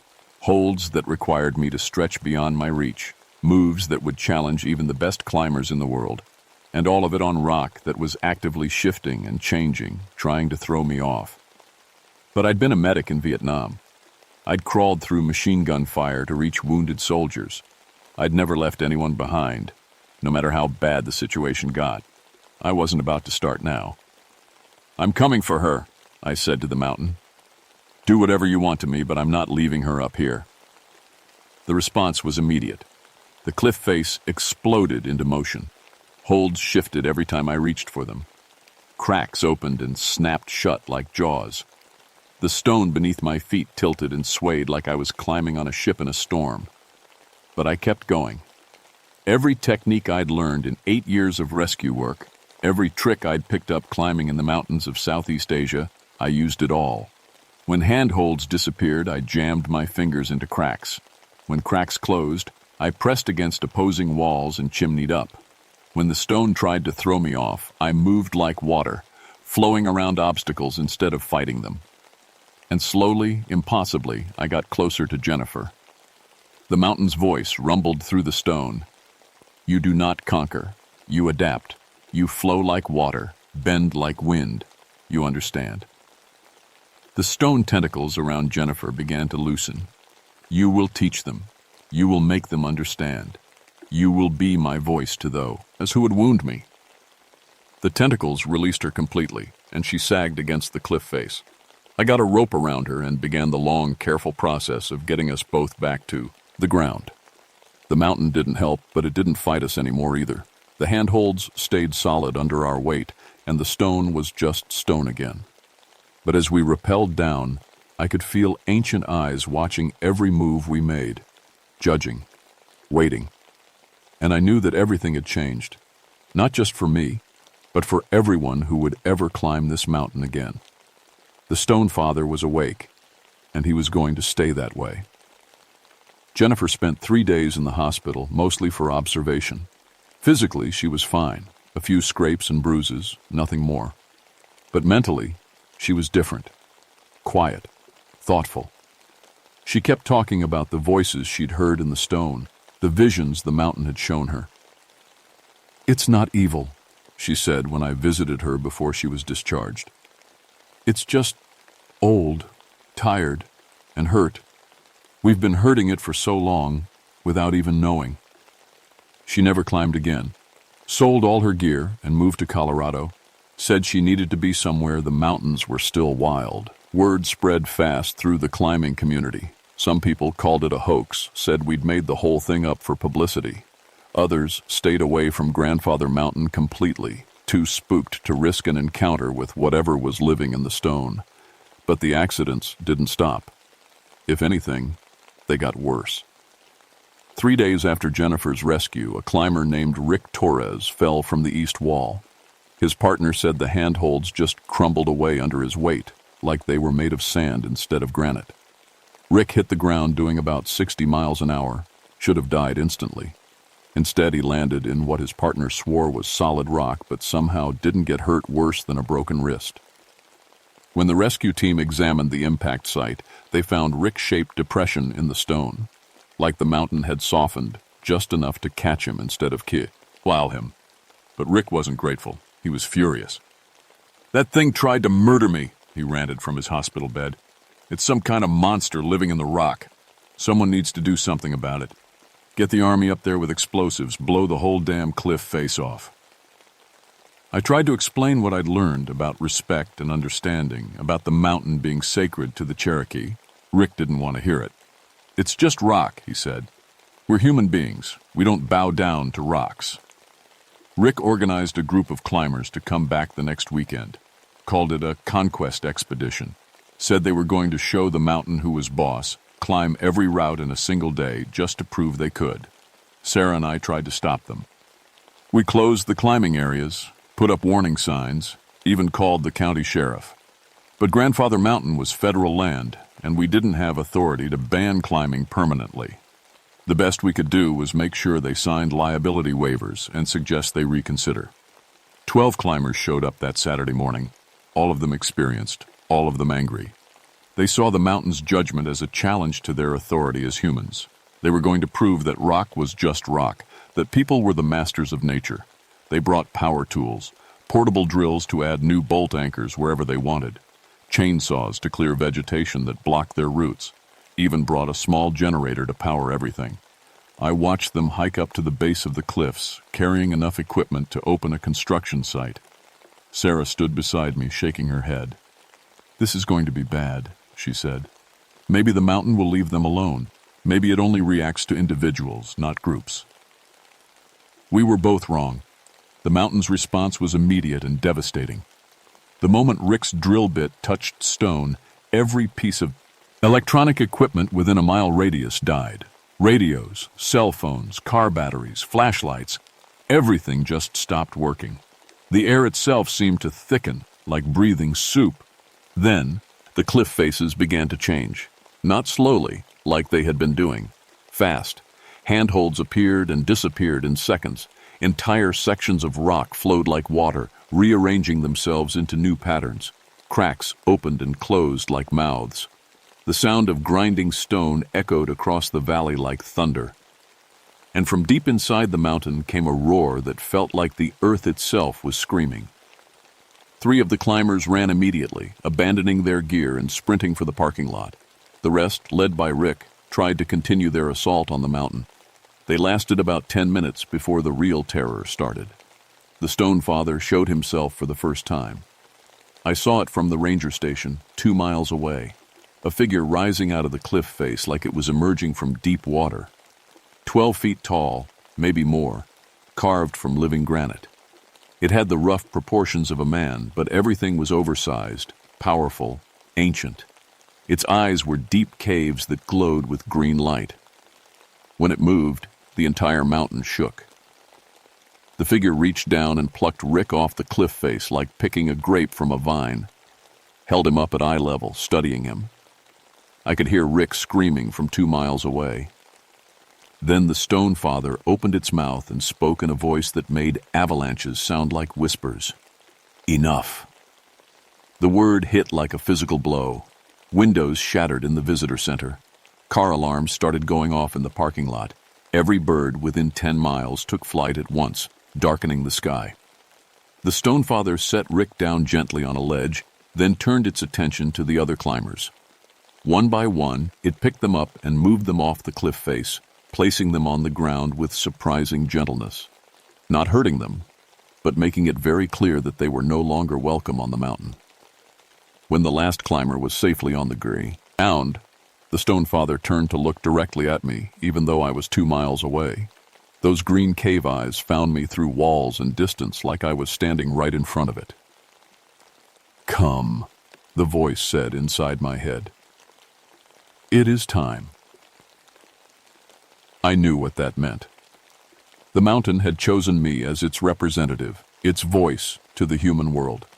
If I wanted to prevent more confrontations like this one, if I wanted to keep people safe while still protecting the mountain's sacred nature, I had to go up there and face the Stone Father directly. Sarah tried to stop me.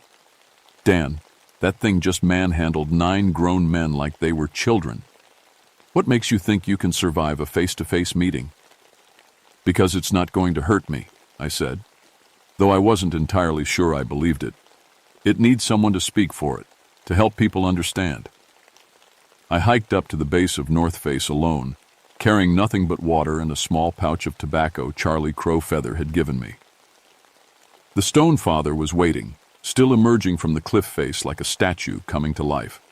Up close, it was even more impressive and terrifying. Every detail was perfect, from the lines in its palms to the texture of its hair, but it was clearly not human. Too big, too old, too powerful. "You came," it said, and I felt the words in my bones. "You asked me to." Many have asked. Few have answered. Fewer still have understood. The Stone Father stepped completely out of the rock, and I realized the cliff face behind it showed no sign of damage, no hole where it had emerged, no cracks or breaks. The stone had simply parted to let it through, then healed itself. "Walk with me," it said. We walked along the base of the cliffs, the Stone Father's footsteps leaving deep impressions in solid rock. It showed me things I'd never seen before, caves that opened only for it, springs that bubbled up for hours, nowhere, trees that grew in impossible spirals around pillars of stone. "This is what they do not see," it said. "They see rock to be conquered, routes to be climbed. They do not see the life that flows through stone, the dreams that sleep in crystal, the songs that granite sings to the wind." How do I make them understand? You do not make them. You offer them the choice. Those who can understand will choose wisely. Those who cannot. It gestured to the cliff face, and I saw them. Dozens of shapes pressed into the stone like fossils. Human figures, perfectly preserved, their faces showing expressions of terror or awe. They become part of the mountain's memory, the Stone Father said. Their bodies return to stone, but their spirits remain to guard what they could not respect in life. You killed them? I preserved them. Death is ending. This is transformation. They will watch over the mountain forever, as I do. I understood then what the real stakes were. The Stone Father wasn't evil, but it was absolute. It would protect the mountain by any means necessary. And if that meant turning every disrespectful climber into a guardian spirit trapped in stone, so be it. There has to be another way. There is. You are that way. You will teach them. You will help them choose wisely. And those who refuse to learn. The Stone Father looked at me with those ancient, patient eyes. You will bring them to me. That was 3 months ago. Since then, everything has changed. I'm still a park ranger, but my job is different now. I don't just rescue people from the mountain. I prepare them for it. Before anyone can climb on Grandfather Mountain, they have to complete what we call the Sacred Sites Orientation. They learn about Cherokee history, about the spiritual significance of the peaks, about the proper way to approach a living mountain. Most people think it's just bureaucracy, another government requirement to slow down their fun. But some, the ones who are ready to understand, see it for what it really is. A chance to connect with something larger and older than themselves. The accidents have mostly stopped. Oh, people still fall, still get hurt. That's just part of climbing. But the supernatural encounters, the impossible equipment failures, the sense of being hunted by something in the stone, all of that only happens to people who refuse to listen, who insist on treating the mountain like a playground instead of a sacred site. And when it does happen, I'm there to help them understand their choice. Some of them listen. They apologize to the mountain, change their approach, and go on to become respectful climbers who help teach others. Others don't listen. They call me crazy, threaten to report me to my supervisors, demand that I do something about the monster in the mountain. For those people, I make a special hiking recommendation, a beautiful, challenging route that leads to a particular cliff face on the north side of the mountain. I always warn them that it's dangerous, that they should be very careful, that they should treat the mountain with respect. Most of them ignore my warnings. I've guided 17 people to that cliff face since October. 17 people who refused to understand, who insisted on conquering rather than communing. The Stone Father judged each of them individually, gave each of them multiple chances to change their approach. 14 of them are now part of the mountain's memory, their faces pressed into the stone, their spirits standing eternal guard over the sacred peaks. They're not dead. I can sometimes hear them whispering in the wind, warning other climbers to be respectful, to approach with humility instead of arrogance. 3 chose understanding at the last moment. They're among my most devoted students now, helping to teach the Sacred Sites Orientation to new climbers. The climbing community has mostly adapted.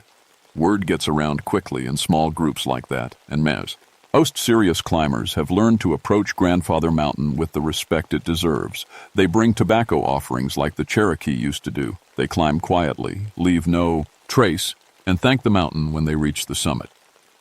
But there are always new people coming.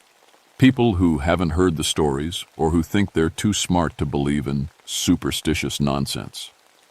People like the group that showed up last week, led by a climber named Brad who called the mountain just another piece of rock to bag.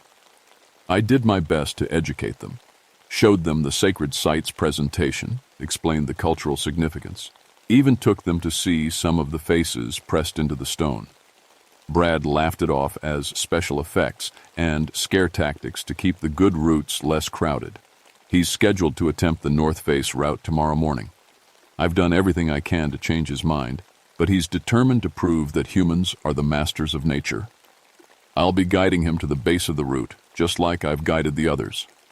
I'll give him one last chance to approach the mountain with respect instead of arrogance. And if he refuses, well, the Stone Father is patient, but he's not infinitely forgiving. And the mountain's memory is very, very long. I sleep better now than I have since Vietnam. My cabin feels safe, protected by something larger and more powerful than anything the human world can offer. When I sit on my porch in the evening, looking up at Grandfather Mountain's sleeping face, I know I'm home in a way I never knew before. Sometimes, when the wind is just right and the moon is full, I can hear voices in the stone, the spirits of the mountain's guardians, both ancient and newly transformed, singing old songs to the stars. Cherokee voices mixed with the voices of climbers who learned understanding too late, all of them part of the mountain's eternal watch. And sometimes, just before dawn, I see the stone father walking the ridgelines, a massive figure moving between the peaks, checking on his domain, making sure the Sayit cred places remain protected. He always nods to me when he passes my cabin, acknowledgement between guardians. I'm not the same man who came to these mountains looking for peace after the war. I found something better than peace. I found purpose. I'm the bridge between two worlds now, helping people understand that some things are bigger than human ambition, older than human civilization, more important than human desires. The mountain chose me, and I chose to serve. It's the best decision I've ever made. But I want to be clear about something. This isn't a story to scare people away from Grandfather Mountain. It's a story to help them approach it correctly.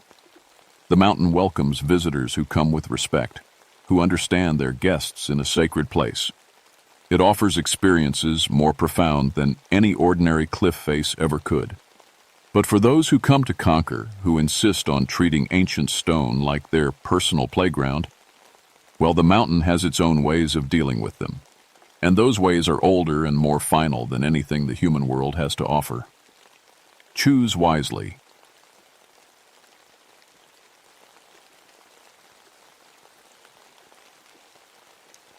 My name is Marcus Grayson, but everyone calls me Mark. I've been a forest ranger for 15 years now, and I still remember the day I decided to leave the coal mines behind. It was after Big Jim's accident down in Shaft 7. Watching them carry him out in pieces made me realize some jobs just aren't worth the money. My wife Sarah was pregnant with our second boy then, and I couldn't bear the thought of my sons growing up without a father like I did. The Daniel Boone National Forest in Harlan County became my new world. After spending most of my adult life underground, working above ground felt like a gift. Fresh air, sunlight, trees that stretched up to heaven instead of rock walls closing in around you. Sure, the pay was less, but I could sleep at night knowing I'd make it home to Sarah and the boys. My section covered about 50 square miles of rough country, mostly abandoned mining land that was slowly going back to nature. The government bought it up in the 80s when the coal companies pulled out, leaving behind a maze of old shafts, equipment, and scars in the earth that would take decades to heal. My job was simple: keep an eye on the wildlife, watch for poachers, and make sure hikers didn't fall into any forgotten mine holes. The work suited me.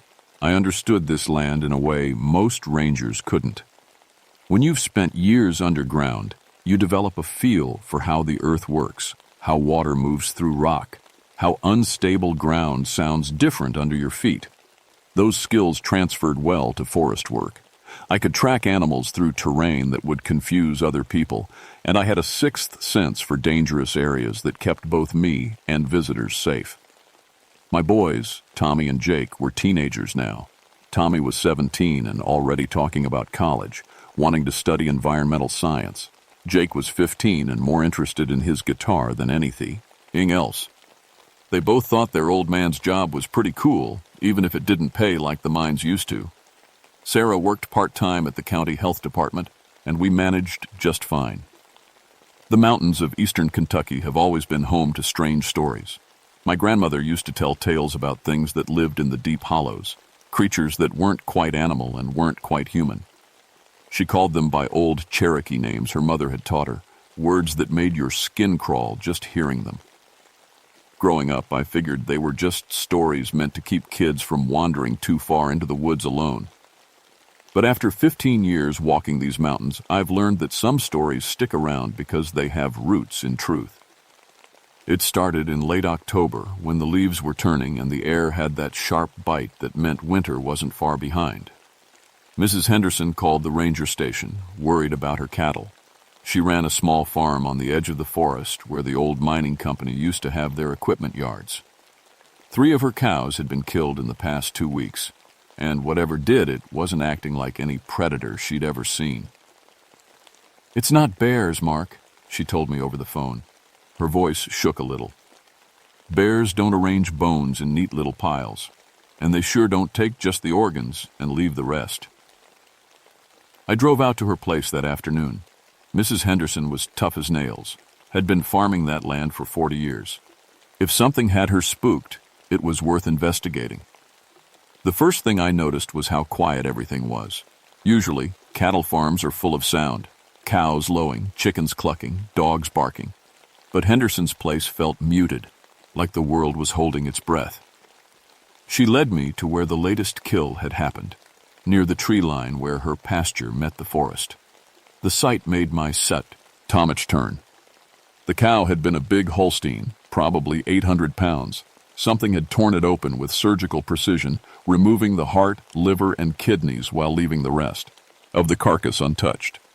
But what really got my attention were the bones Mrs. Henderson had mentioned. The ribs had been carefully broken off and arranged in a perfect circle around the body, each one pointing outward like the spokes of a wheel. "You ever see anything like that before, Mark?"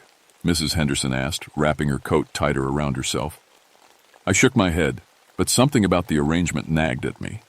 It reminded me of something from my mining days, though I couldn't quite place what. I took photos and measurements, then spent an hour walking the perimeter looking for tracks. What I found made no sense at all. The trail started with human footprints, work boots, size 11 or 12, leading from the forest toward the cow.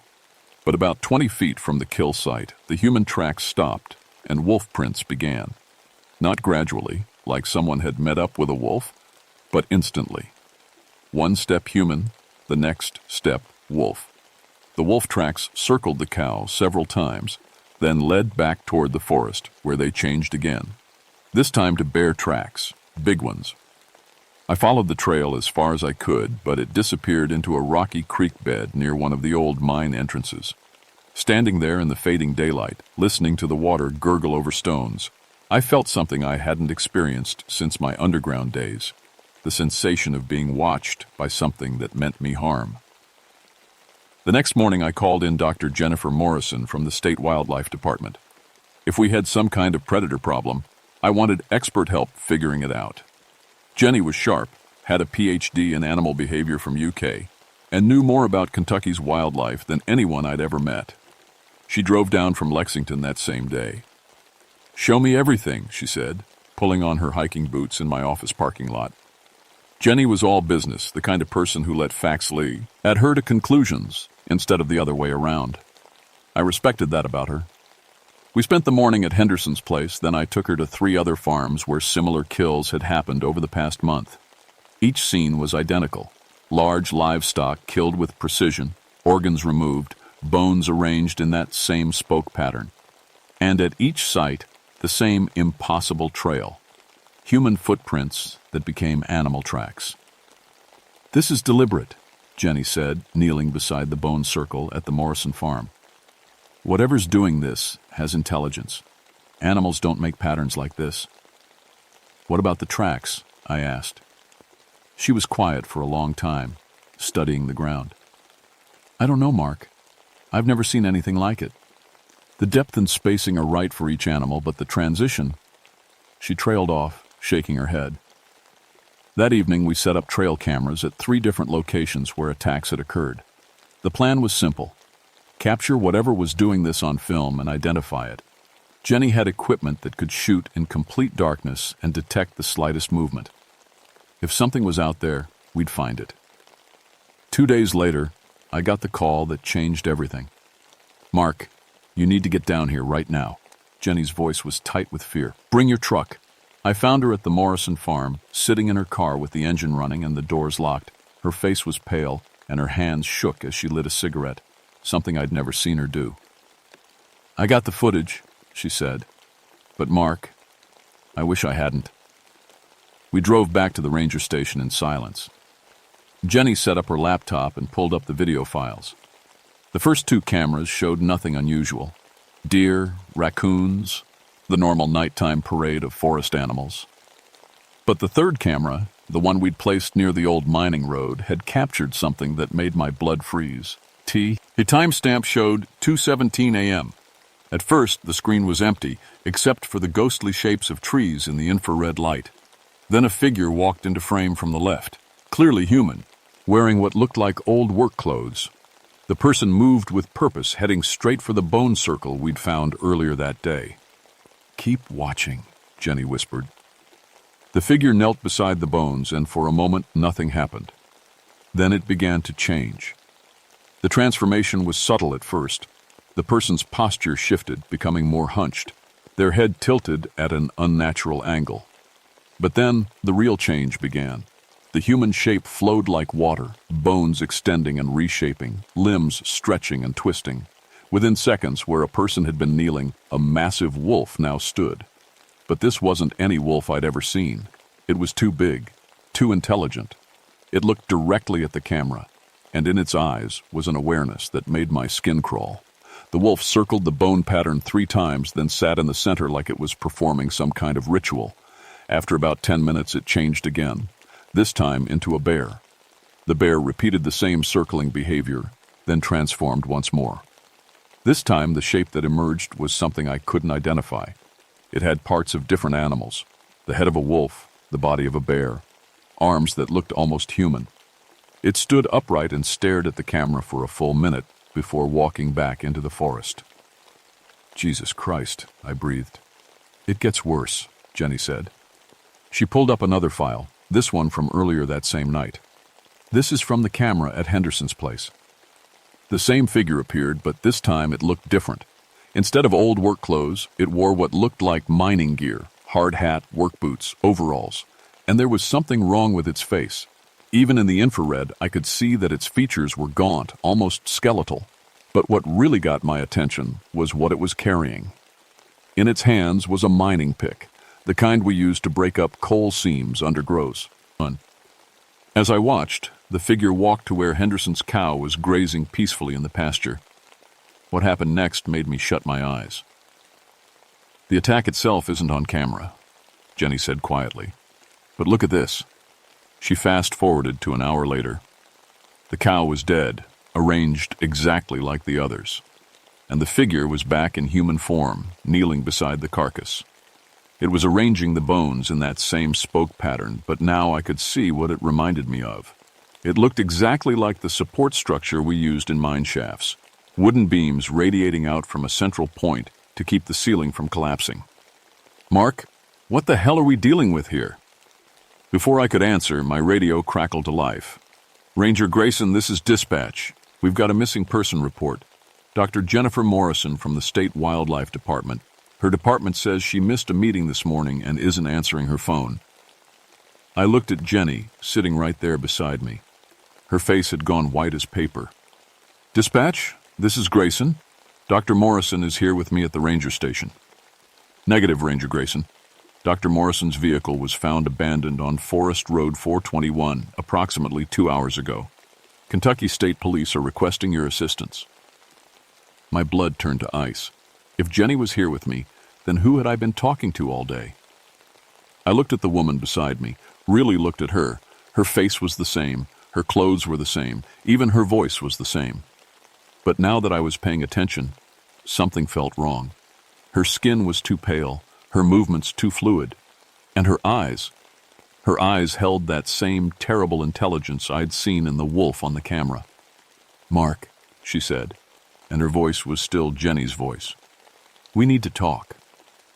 I reached for my sidearm, but the thing that looked like Jenny moved faster than anything human should be able to me. Over 1 second it was sitting across from me, the next it was standing behind my chair with one hand on my shoulder. Its grip was like iron. "Don't," it said, still using Jenny's voice. "I'm not here to hurt you. I need your help." "What are you?" I managed to ask. The pressure on my shoulder lessened slightly. "I used to be a man named William Thorne. I worked in the mines here, same as you did. That was 37 years ago." The name hit me like a punch to the gut. Billy Thorne. Every miner in Harlan County knew that story. In 1954, there had been a cave-in the old Peabody mine, the same system I'd worked in 20 years later. 13 men had gone down in that collapse. 12 bodies were recovered. Billy Thorne's body was never found. "The cave-in," I whispered. "I was trapped for 3 days in a pocket of air smaller than your office," the thing said, still wearing Jenny's face. "No food, no water, no way out. I was dying slowly, listening to the mountains settle around me. That's when it found me." "What found you?" The grip on my shoulder tightened again. "Something old, something that lived in the deep places long before men came to dig coal. It offered me a bargain, life for service, freedom for binding.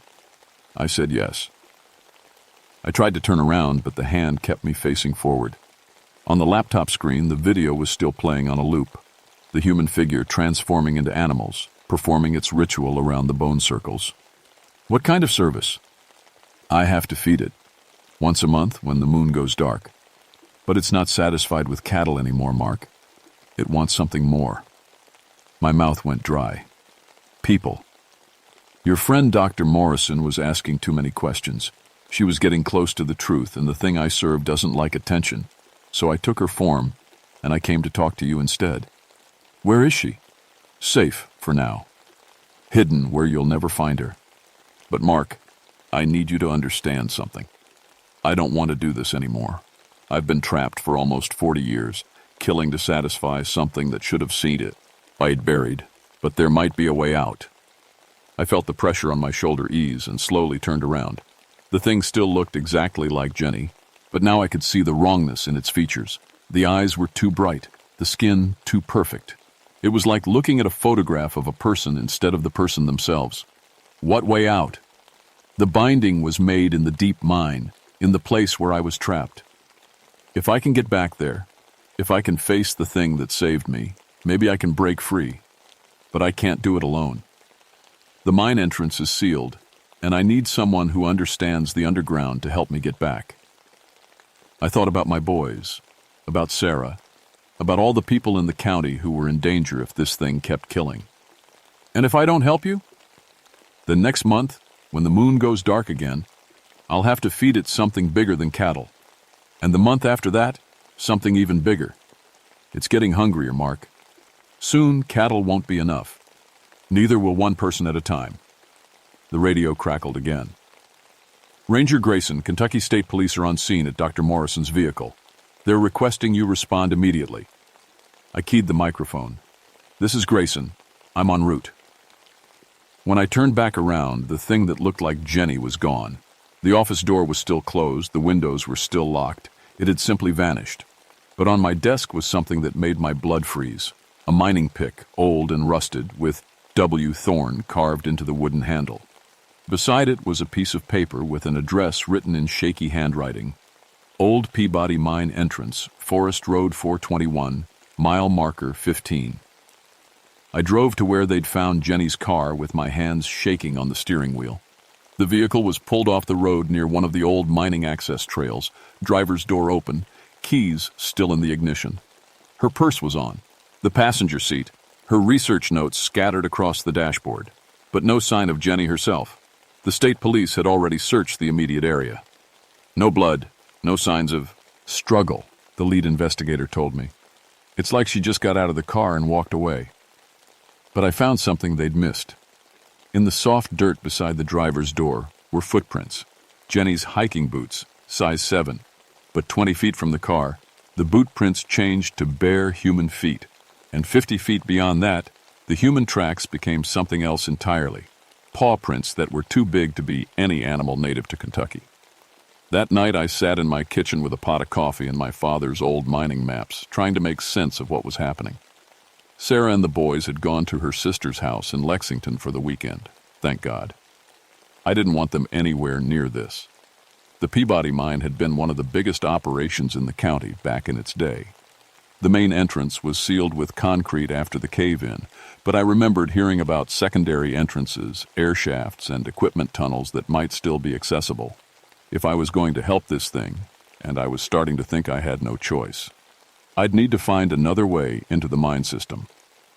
Around midnight, I heard scratching at the kitchen door, soft at first, then more insistent. When I looked out the window, I saw a figure standing in my backyard. It looked like Jenny again, but this time her clothes were torn and dirty, like she'd been crawling through the woods. I opened the door slowly. "Is she still alive?" "For now," the thing said. "But Mark, there's something else you need to know. I'm not the only one bound to that place. The cave-in didn't just trap me. It woke something up, something that had been sleeping in the deep places for a very long time, and it's been making more bargains over the years." "More of you?" "3 others that I know of. Men who went missing in the mines over the decades. They're bound the same way I am, forced to serve and feed the thing below. But Mark, they've been down there longer than me. They've forgotten what it means to be human." I felt sick. "How many people have died?" "More than you want to know. But it's going to get worse. The thing below is getting stronger, and it's getting ready to surface. The monthly feedings aren't enough anymore. It wants to be free." "What happens if it gets free?" The thing that looked like Jenny stepped closer, and in the porch light I could see that its eyes were completely black now. "Then everyone in this county dies, Mark. Everyone." The next morning I loaded my truck with everything I could think of I might need: flashlights, rope, my old mining gear, and the shotgun Sarah always wanted me to carry in the woods. I told dispatch I was taking a personal day to help with the Morrison search, which wasn't entirely a lie. Forest Road 421 wound deep into the mountains, past abandoned mine sites and company houses that had been empty for decades. Mile marker 15 was in the middle of nowhere, with nothing but forest on both sides of the road. But when I looked closer, I could see the old mining access trail, overgrown but still passable on foot. I hiked in about a mile before I found it, a concrete wall built across what had once been the main entrance to the Peabody mine. But like I'd hoped, there were other ways in. About 50 yards up the ridge, hidden by a tangle of brush, I found an old air shaft. The grate over it had rusted away years ago, leaving a dark hole that dropped down into the mountain. I tied my rope to a sturdy tree and rappelled down into the darkness. My headlamp cut through the black, illuminating rough stone walls and the rusted remains of old mining equipment. The air was stale and cold, with an underlying smell that made my stomach turn, something rotten and ancient. The shaft connected to a main tunnel that ran deeper into the mountain. I followed it, using my mining knowledge to stay oriented and avoid unstable areas. The tunnel was in better shape than I'd expected, though water dripped constantly from the ceiling, and my footsteps echoed strangely in the confined space. After about 20 minutes of walking, I started to hear something that made my blood freeze. Voices echoing from somewhere deeper in the mine. Human voices, but wrong somehow. They were singing an old mining song I remembered from my working days, but the harmony was off, like there were too many voices or not enough. I followed the sound until I reached a large chamber that had been carved out for equipment storage. My light swept across the space, and I almost dropped my flashlight at what I saw. Dr. Morrison was there, tied to a wooden post in the center of the chamber. She was unconscious but breathing, her research clothes torn and dirty. But that wasn't what made me gasp. Arranged around her in a circle were 4 figures that had once been human. I recognized the one that looked like Jenny, but the others were older, more decayed. Their skin was pale and stretched tight over bones that had been broken and reset in wrong configurations. Their eyes were completely black, and when they turned to look at me, they moved with the fluid grace of predators. "You came," the Jenny thing said. "I wasn't sure you would." "Let her go," I said, raising the shotgun. "Oh, Mark, bullets won't help you here." This came from one of the other figures, a man in mining gear so old it might have been from the 1940s. "We're already dead, have been for decades." "Then what are you?" "We're what's left," said a third figure, this one a woman in a tattered dress. "After the thing below takes what it needs, this is what remains: echoes, shadows, hungry ghosts bound to serve."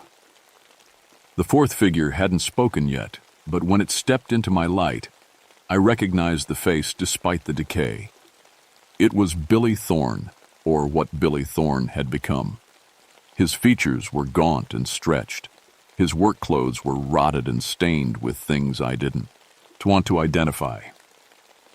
"Hello, Mark," he said, and his voice was like gravel sliding down a metal chute. "Been a while since we had a living miner down here." "You said you wanted to break free," I said to the Jenny thing. "Was that a lie?" "No," it replied. "But I didn't tell you the whole truth either. The only way to break our binding is to replace ourselves. The thing below needs servants, Mark. It always needs servants." I backed toward the tunnel entrance, but more figures emerged from the shadows. These weren't human at all. They were the animals the bound miners could become, but wrong. Wolves with too many teeth, bears that walked upright, birds with human eyes. All of them focused on me with predatory hunger. "The choice is simple," Billy Thorne said. "Join us willingly, and Dr. Morrison goes free. We'll make it quick for you, and you'll serve with purpose. Refuse, and we kill her slowly while you watch, then drag you down to meet our master anyway." I looked at Jenny, still unconscious but alive.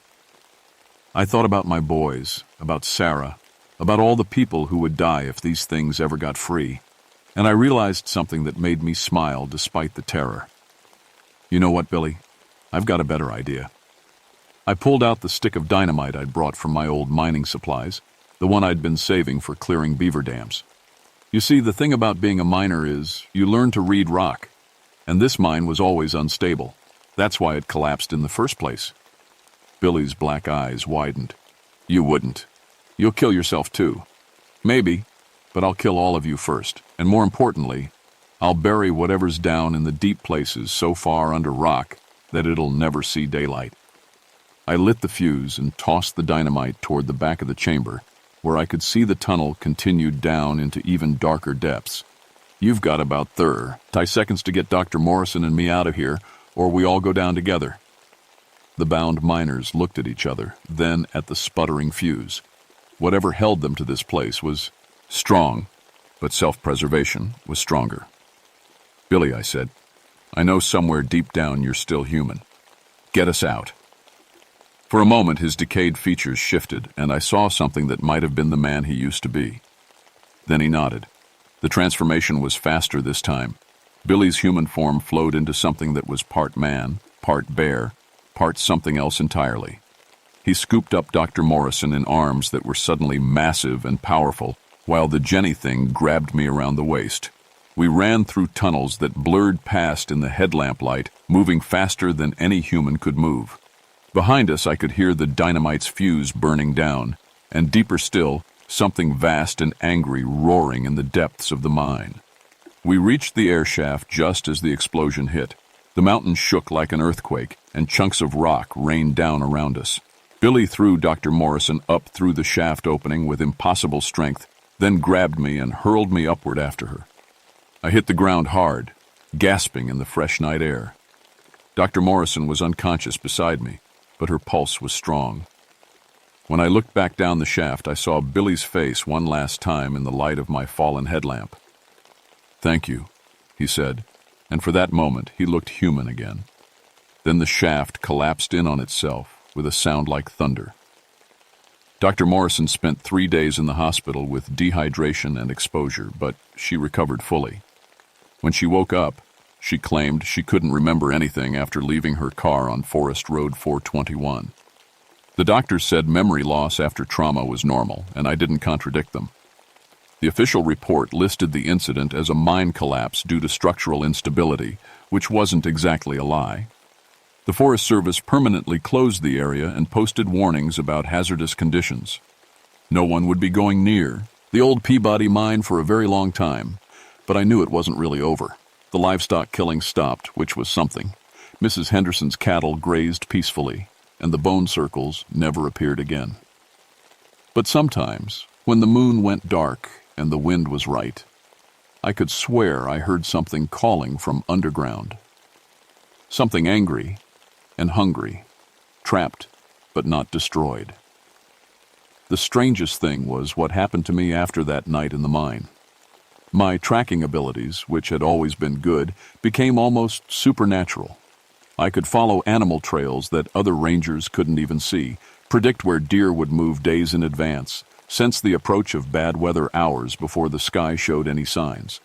Sarah joked that I was turning into some kind of mountain man, but she didn't know how close to the truth she was. I also started having dreams. Not nightmares exactly, but visions of other abandoned mines throughout the mountains. Places where similar things might be sleeping, waiting for the right combination of greed and desperation to wake them up. I began keeping a map in my office, marking locations where unusual animal behavior was reported, where livestock went missing in strange circumstances, where people claimed to see things that couldn't be explained. The Appalachian Mountains are full of old wounds, places where men dug too deep, took too much, disturbed things that should have been left alone. I realized that night in the Peabody mine that my job as a forest ranger was about more than just protecting trees and animals. Sometimes it was about protecting people from things that lived in the spaces between the natural world and something much darker. 6 months later, I got a call from a ranger in West Virginia. Cattle killings, impossible tracks, bones arranged in patterns that looked like mining equipment. I packed my truck with rope and dynamite and drove west, knowing that some fights never really end. They just move to new ground. The thing about working underground is that you learn to listen to the mountain. Every din.